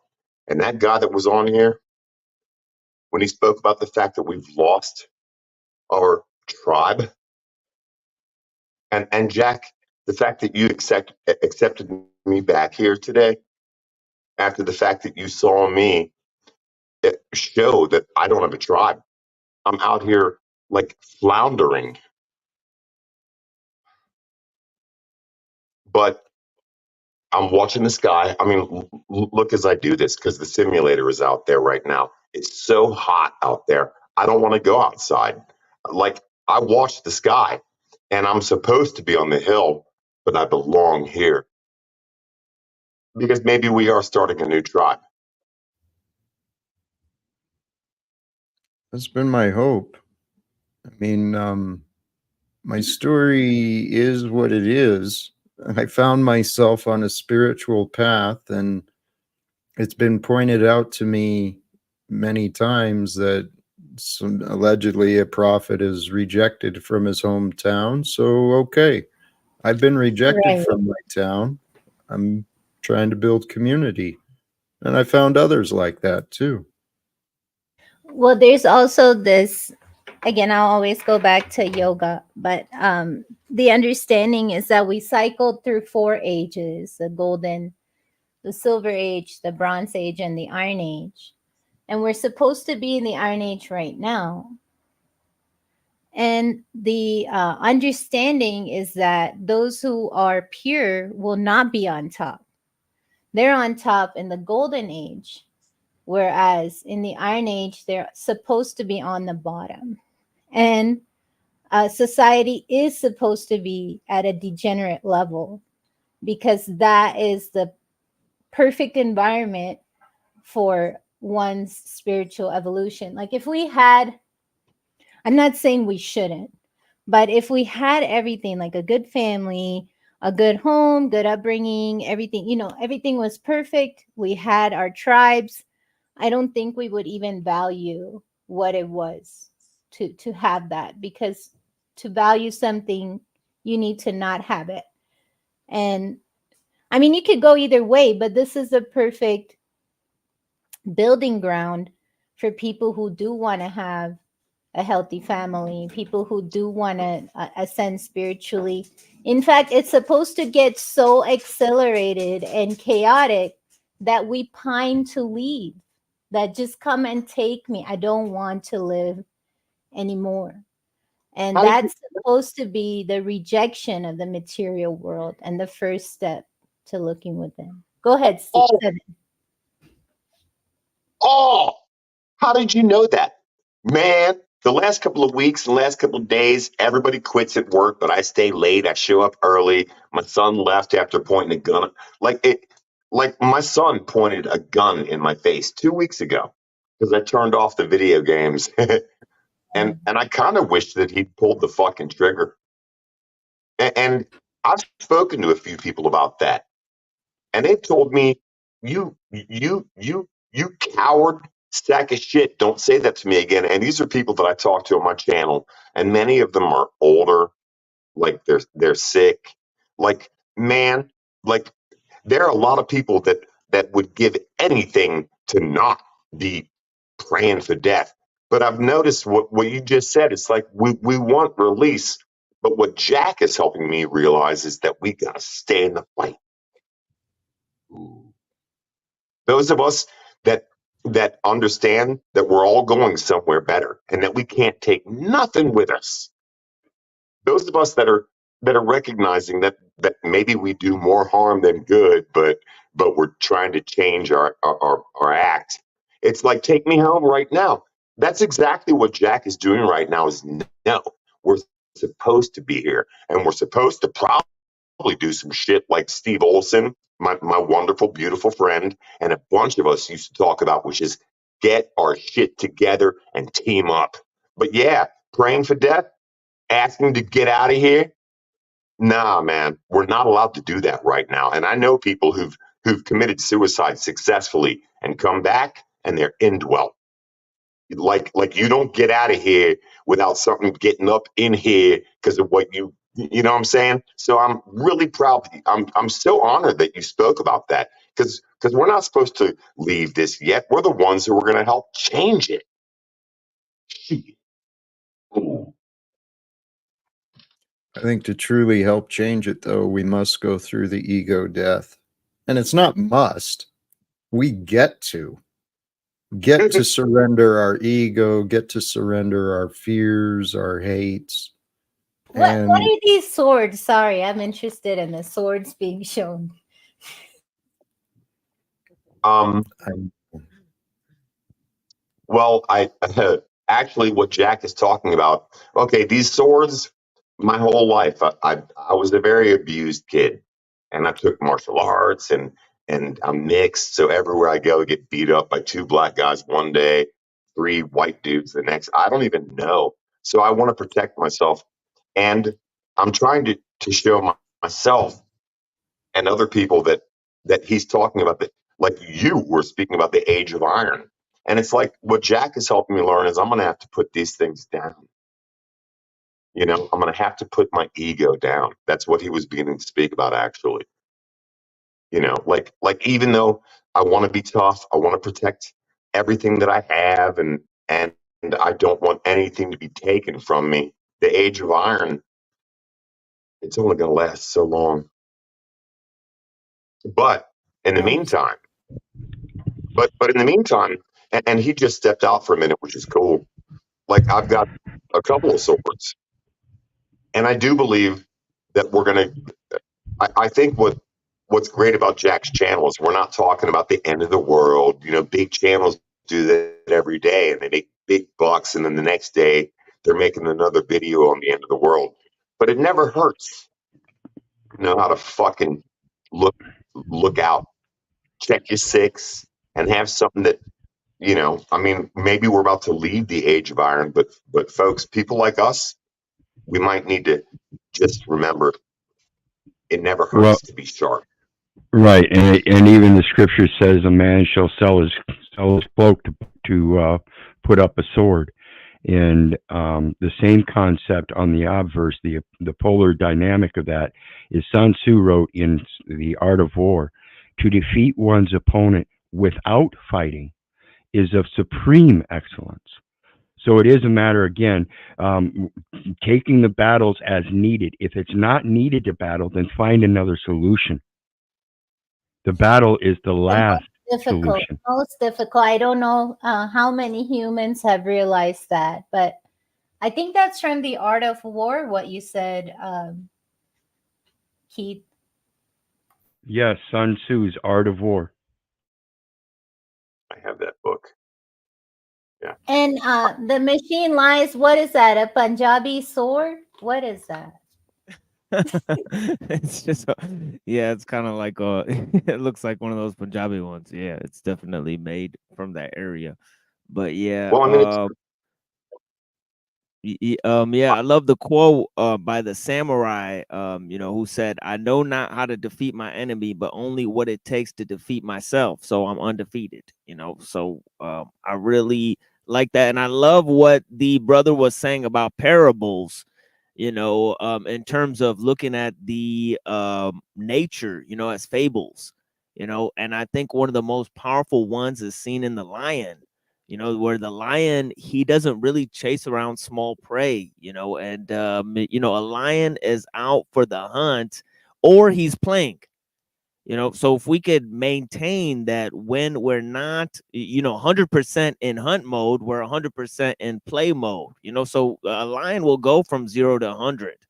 You know, and it's the same with the spider, where the spider's whole, you know, plan of attack is to just have its enemy show up to where it is by remaining super still.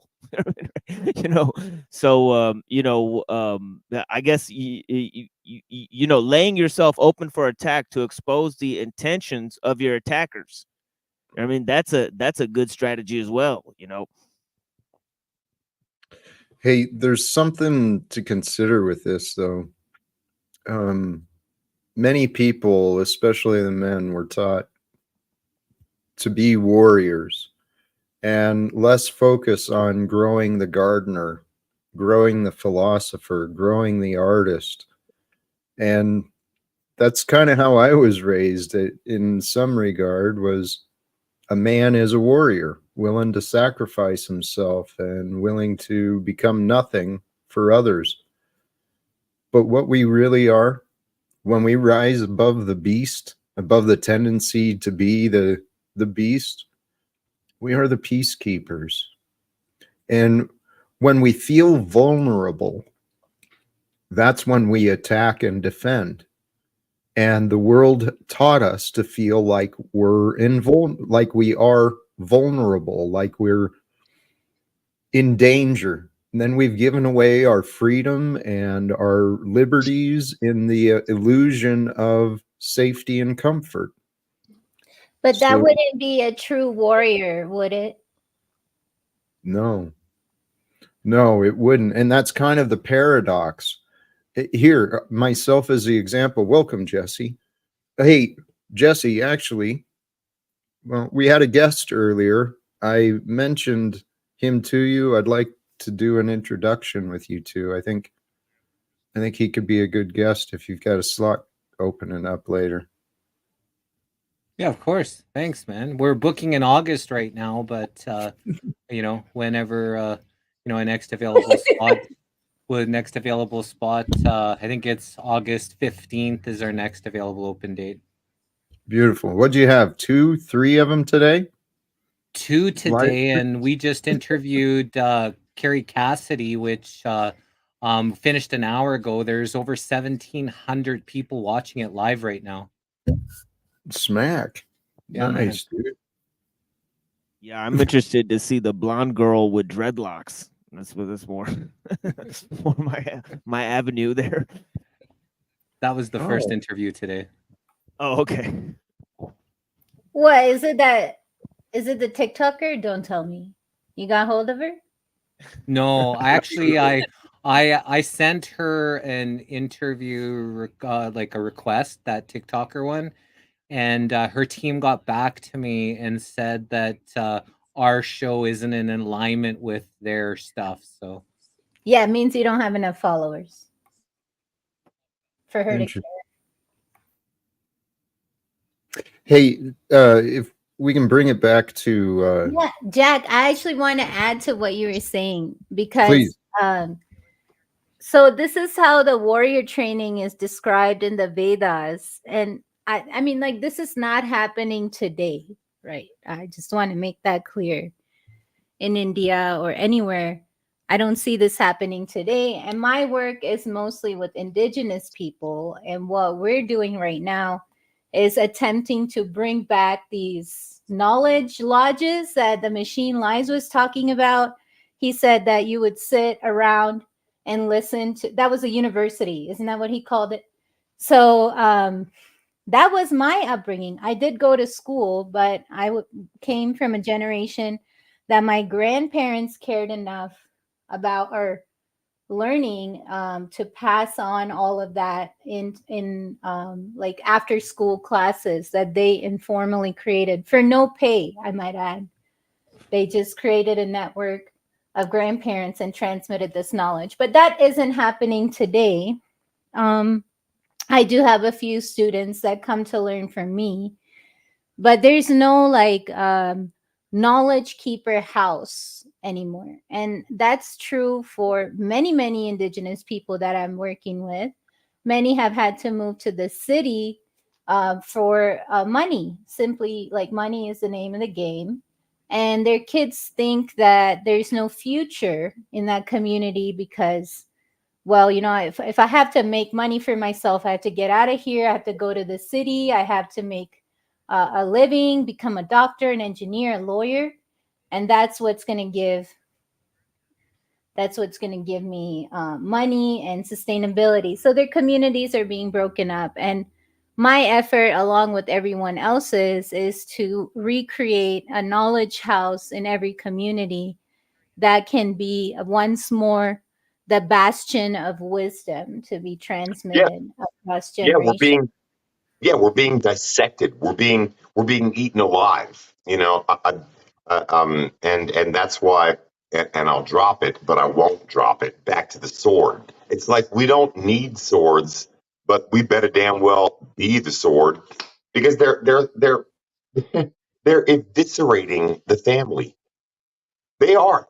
It's like for the last couple of years, I research predation in Africa, and I also study words about how we cut each other apart, and it's starting in the cities. It's Hunger Games now. I mean, I mean, like you're talking about families that they boast to all of themselves about how they have a $500,000 house and all their kids are going to great colleges, but they are all so in debt, and they all would eat their neighbor if the lights went out for 2 days. They'd be eating each other's dogs and cats. While people like us, it's like we're starving now to learn how to slow down. We're healing time. And I just love being in this panel tonight. I'm amazed at the fact that we are gaining the poise. And by the way, we haven't spoken about the sky a lot during this video, but anybody who looked up at sunrise to sunset, you see the three suns, you see what's happening in the sky? Nah, men's hearts will fail at what they see in the sky, but ours won't. Hey, Jack, real quick here, you got to chat. You got I see it. Yeah. I see it. I'm trying to take care of it. Thank you. Southern Holy crap. I guess shame on me. I took it. Nope, there we go. My apologies to all of the disruption. Mhm. And I apologize for second guessing Daisy May. The amount of disrespect that's offered to me, and that nobody seems to really, I guess it's just Jack's got to deal with it. No, Jack, I apologize to you. I didn't know.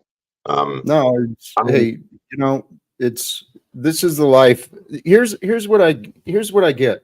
Southern gal, I hope you had fun. I hope you're prideful. I hope you got a little glee and you fucking sleep like a champ tonight, yeah.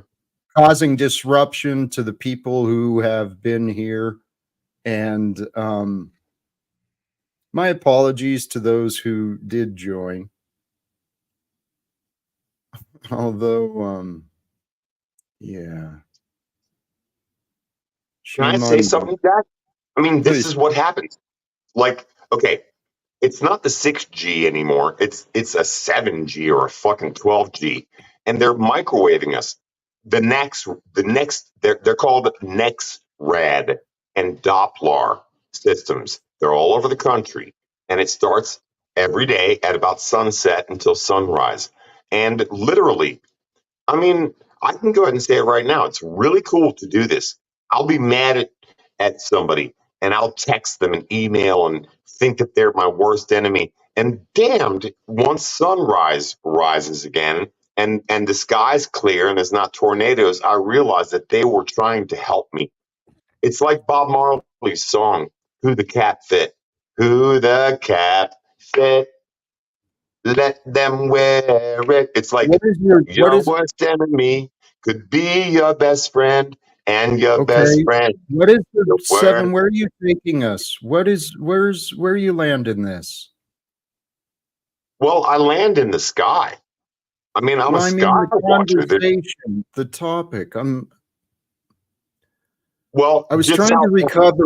I was trying to recover from what I was just dealing with, and then you're taking us off on some song and no, dance. And seven, I don't know no. what you're I'm doing. talking about. Okay, I'm talking about the fact that you're reacting to somebody that just stabbed you in the back. Okay. So I'm sorry. I'll listen to you. Sorry. Well, Sorry. I'm honestly, I'm We're frustrated. talking about warriors, like what Mhm. makes a true warrior. That's what we were talking about. And you were talking about the dichotomy between learning gentle things, for lack of a better word, and then learning like the tough things, and how males have been restricted to only the tough part of training in the name of being a warrior. And that's why I was expressing earlier that it's so damn important to understand that there is another way. You can defeat your opponent without fighting. So in these chat comments and stuff, rather than getting all butthurt and commenting back and forth, just don't fucking respond. You already beat them. Go ahead, Jack. So we live in a world that has become completely backwards. I mean, we live in a world of reflections and refractions, and the world is quite confused. Men don't know how to be men, women don't know how to be women, and yet both genders are running around telling each other what to do. And the contradiction, what you pointed out, Anna, is I was raised that a man has to fight and be tough. And at the same time, I allowed myself to comply and to obey. I became so afraid of breaking the rules, of being, missing a deadline, or, I was so afraid of the consequences and so worried about being obedient to other people's rules because, well, in the military, obedience is glorified, right? It's insanity. And may I ask if they ever tried to like give you drugs for it, like Adderall, or I think they even like to prescribe Prozac. But I noticed that, I don't know if this is true, but out here, when somebody goes to the VA, they keep asking them, like, do you need anxiety medication? Do you need, like, are you depressed? Do you need this? Do you need that? So did they ever try to dope you up? I didn't seek help. I was a tough guy and didn't need any help. But Oh, wow. what you're saying, I worked at the post office. I saw the medication. The VA pumps out so much medication every single month to all the servicemen and women. Why? Well, many of them are suffering moral injuries. They've experienced and done things that broke and violated their moral conscience, and they don't know how to heal because we live in a world that profits from disease and, treating symptoms. All of these broken servicemen and women, they are a symptom of a broken nation. And the nation is broken because of divided leadership. We have men and women. The economic system of capitalism, financial reward, profits and debts, it creates a moral dualism within our mind. It creates the illusion of two different masters. It's the entire government and corporate system. Did you They've see been combat? No, I did not. I was blessed. Okay, thank God. Okay. Yes. as Thank well God. as well as Jack, on top of the stuff that the servicemen have to do, they pump them full of drugs and injections and get them dependent on all these, make them all crazy inside with all the stuff that they're injected with, so when they come back they could fill them with more drugs, keeping the strong men who could stand up to the tyranny all fucked up, and not actually even being able to do something about the craziness that's happening because they're too worried about their next fix or whatever it is that getting them dependent on all these drugs.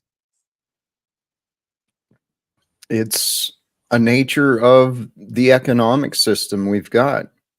And I don't know how it's going to happen, but I know right now, under the current logistics, technology, under what is available publicly, we could very easily, if we decided collectively, we could very easily transition to a world beyond money,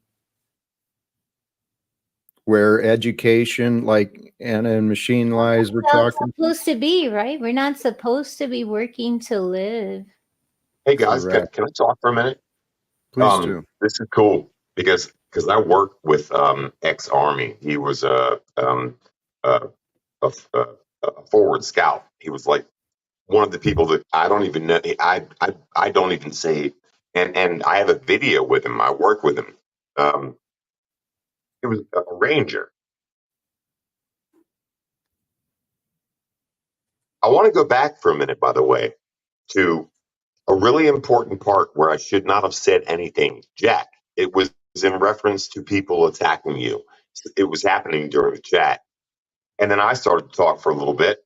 And then I guess kind of a time thing happened because, folks, we are being like led through the particle colliders. There are over 30,000 of them, and they're warping time as we speak.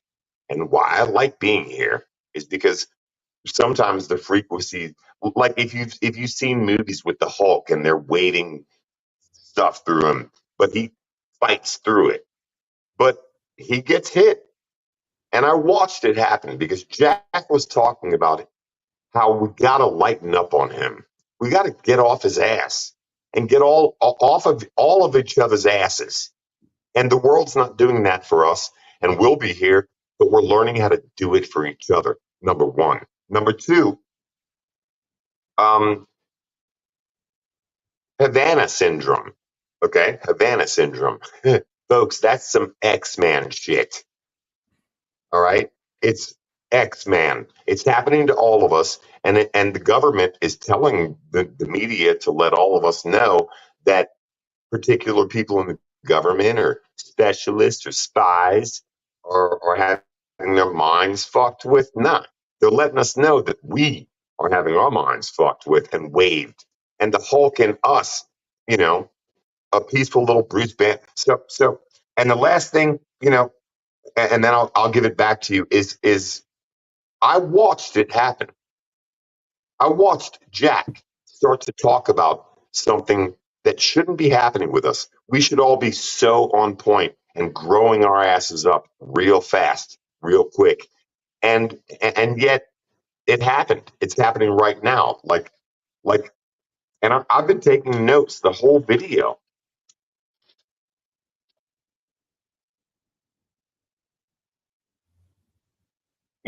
It's like our minds are probably right now. And I'm going to say this and then shut up. I'm so glad that I'm here. But halfway through the video, I'm concerned about the sky or my bills, and I'll fight and I'll not listen to Jack. But then I'll listen to more of you, and I'm back to peace because of Jack. This is really cool to see this happening. It really is, because people don't realize what they're doing to our fucking minds right now, especially us. You're not alone on that sentiment, Seven. Jack, how's things been going for you? Well, Hey, Got it. Jack, can I tell that story that I was going to tell about the warrior? please do. So I want to know if everybody here is familiar with the caste system in India, or the so-called. The Brahmins. Right. So that was, the word is varna in Sanskrit, and varna simply means like your occupation or what you dedicate yourself to. And it was never a birth-based system, but when the British colonized India, they needed like something to hold on to create control in classes so that they could align themselves with the upper class. I believe the name is Dale Caldwell. He was a missionary sent, I believe he was even part of the Royal Society of London and all that. But he came up with the caste system as we know it, as in there's an elite and then there's an untouchable class. But the caste system wasn't by birth. It was by you had to what you grew to be, what was your potential. So if you were someone who was predisposed to critical thinking, maybe spirituality, spiritual studies and understanding, then you became a Brahmin. But you need not have been born to Brahmin parents.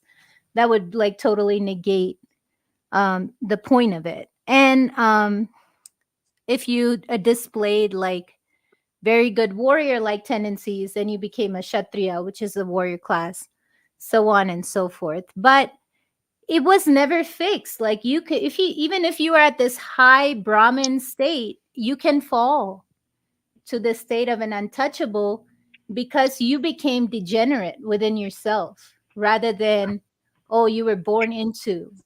And then even if you're an untouchable, you can rise. And there's a beautiful story. So about 1,500 years ago in India, they were still practicing this corrupted caste division. I got to get out there. I got to get out to the sky. I'll see you guys. I love you all. I think I might need to get out to that sky. Fuck. All right. Thank you, Seven. So the story is that this person who was born as an untouchable, he craved so much the blessing. He was so devoted. He wanted to enter the temple.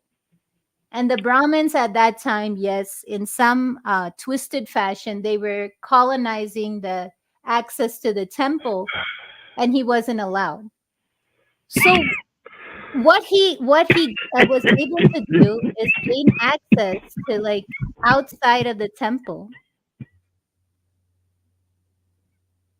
And what was that? Anyway, he was able to gain access to a vantage point outside the temple, and his only desire is to have one sight of the divine. Now, yes, the divine is not going to be in any form, But the unique thing about Indian temples is anywhere a temple is built, um, it is because something spontaneous has occurred in nature. Later on, they codify it, they build structures around it. But initially, for the first few thousand years, people are just bringing offerings into a spot in nature that they have detected is holy, because there's a spontaneous spring, and there's a rock formation that's come about that they can feel. There's a lot of life force energy or chi around. So that's what attracts them to create a sacred space. And later on, people make it a temple mostly for monetary purposes, because you can collect, devotion. And so the Brahmins have said this man is not allowed entry, and he's found a vantage point outside, and he's craving like this one. He just wants to see this one rock formation that has enormous spiritual significance. It means like it's like the primordial form of life itself. And he's wanting to witness that. And in every temple that this formation is there is a cow. There's a statue of a cow right in front of it. So if you're outside, you can't see directly, because they'd say, the cow is the first devotee.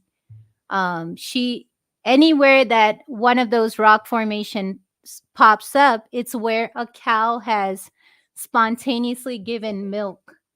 So that's why the cow is there, the significance of the cow being there. And the cow, it's a statue. It's not a real cow. It gets up and it moves so that the man can get a view of the stone, of the primordial like representation of life. And that temple is there today. It's the only temple where you can see the cow sitting at one side rather than right in front of the temple. So that's proof that an untouchable can rise to any status, and the people at the top, the Brahmins, can fall, and these are written down. This story is 1,000 years old. There are many more like that. So the point I'm trying to make is that even to touch a weapon like a bow and arrow, you have to be a Brahmin first. And what does that mean? What does the word Brahmin mean? It means someone who's unselfish, not greedy, doesn't seek personal gain, and is of a pure nature. So you have to pass that test before you get to touch a bow and arrow. And I think in our modern day and age, we're eager to put guns in hands and get people on the field rather than develop their character. And these people were out in the wilderness developing their character for 18 years. And for years, you're not even allowed to shoot because you're just adjusting your stance. And sorry, go ahead, Wizard. Yeah, if you don't mind, that's absolutely the way I see it as well, with these officers that we have patrolling the streets at such a young age. How is it that we've come to this great mass of society that believes it's intelligence to let a 22-year-old tell a 60-year-old man what he can and can't do according to some law? That's immoral. Right. As a law enforcement, right? That's what you're saying. Correct. And the process we're speaking about is, the way I see it again, is that process of ascending through gaining more and more knowledge. Right. And I just want to finish, there is a story of archery, how archery was being taught. And at this point, the boys are 9, and it's their first time holding the bow and arrow. So from age 4 or 5 to age 9, they've been in the wilderness learning how to be self-sustainable. They are learning how to grow their own food, but they're also learning, if they've come from a royal identity, they're living a very humble life out there. They're foraging for berries, they have to provide for themselves, and they're studying these spiritual concepts. So at age 9, they're ready to hold a bow. The teacher's going around correcting everyone's stance, and he asks each student, what do you see? Tell me what you see before you let the arrow go. And it's hard to hold a stance. If you pull back the string of a bow and arrow, especially a hunting bow, it's has a lot of poundage. So it's not easy to maintain the stance as he's going around and correcting everybody. So they've come to that level of expertise. And each student is saying, well, I see the sky. They're shooting at a bird's eye. Each student saying, I see the sky, I see that bird, I see the tree, I see the branches of the tree, the leaves. Okay, next student, what do you see? I see the tree, the ground, the grass. And finally, he gets to the last student, who is basically a hero of the Bhagavad Gita, the Gita. And he says, what do you see? And he says, I see the bird's eye. And he's the only one who's allowed to shoot. He says, okay, you can let go of the arrow, shoot. And he hits the bird's eye. So that nuance, I just wanted that story, that nuance is what was, what a teacher did while training warriors. And this guy was going to fight in a war. So he even like this, there's a whole discourse of, should I fight? When should I fight? Why? Anna, please, I'm sorry to interrupt. There's lots of stories all throughout the past, and there's lots of stories of war and preparing, but I don't understand what your point is. The point is, you were never a warrior alone.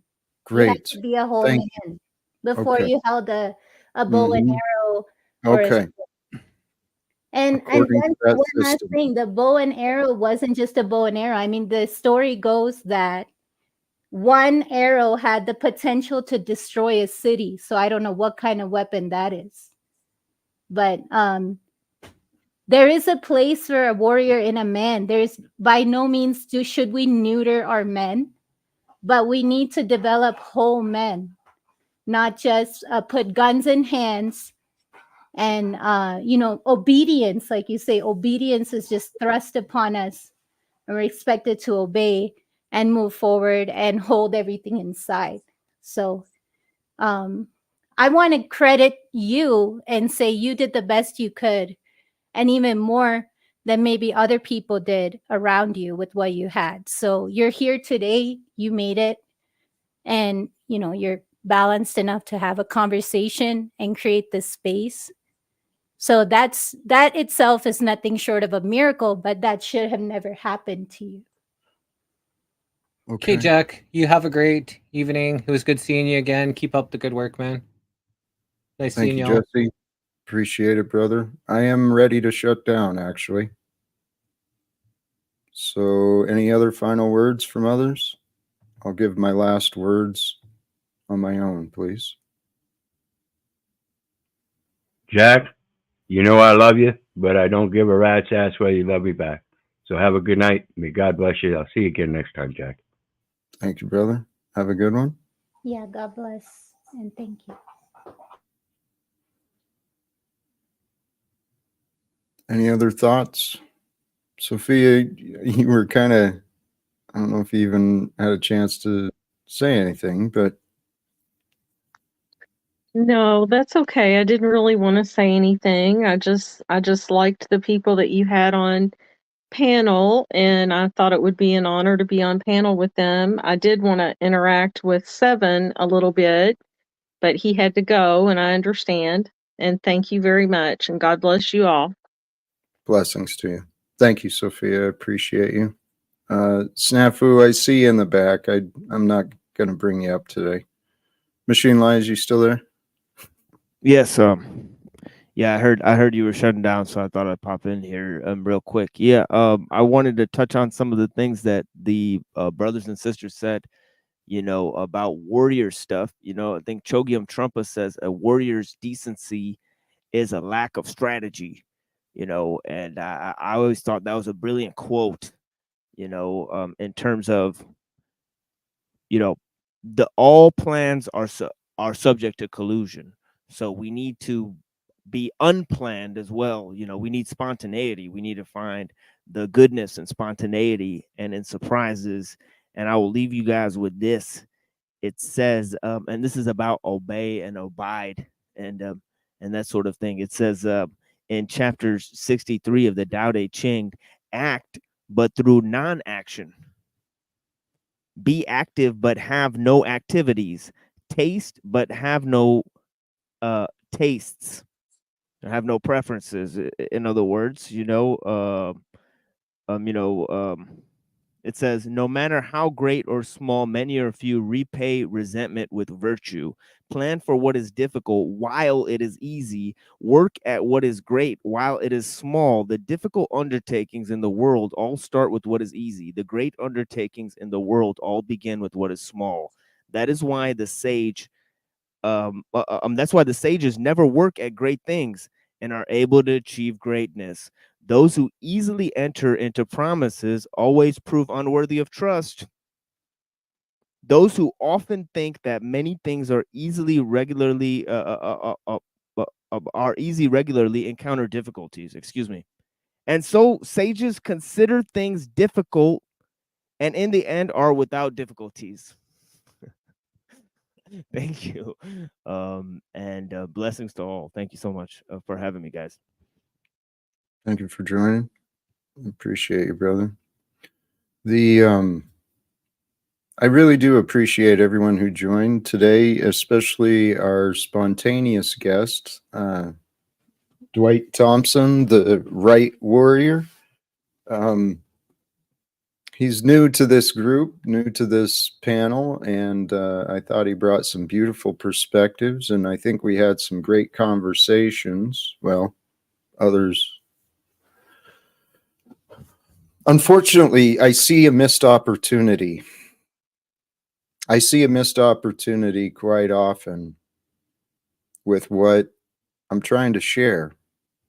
I mean, what I'm trying to share is truly spiritual freedom, helping to encourage and inspire others to set their egos aside, because we can spend all our lives learning and planning and talking about, but it's the implementation and it's the execution that's really, really important.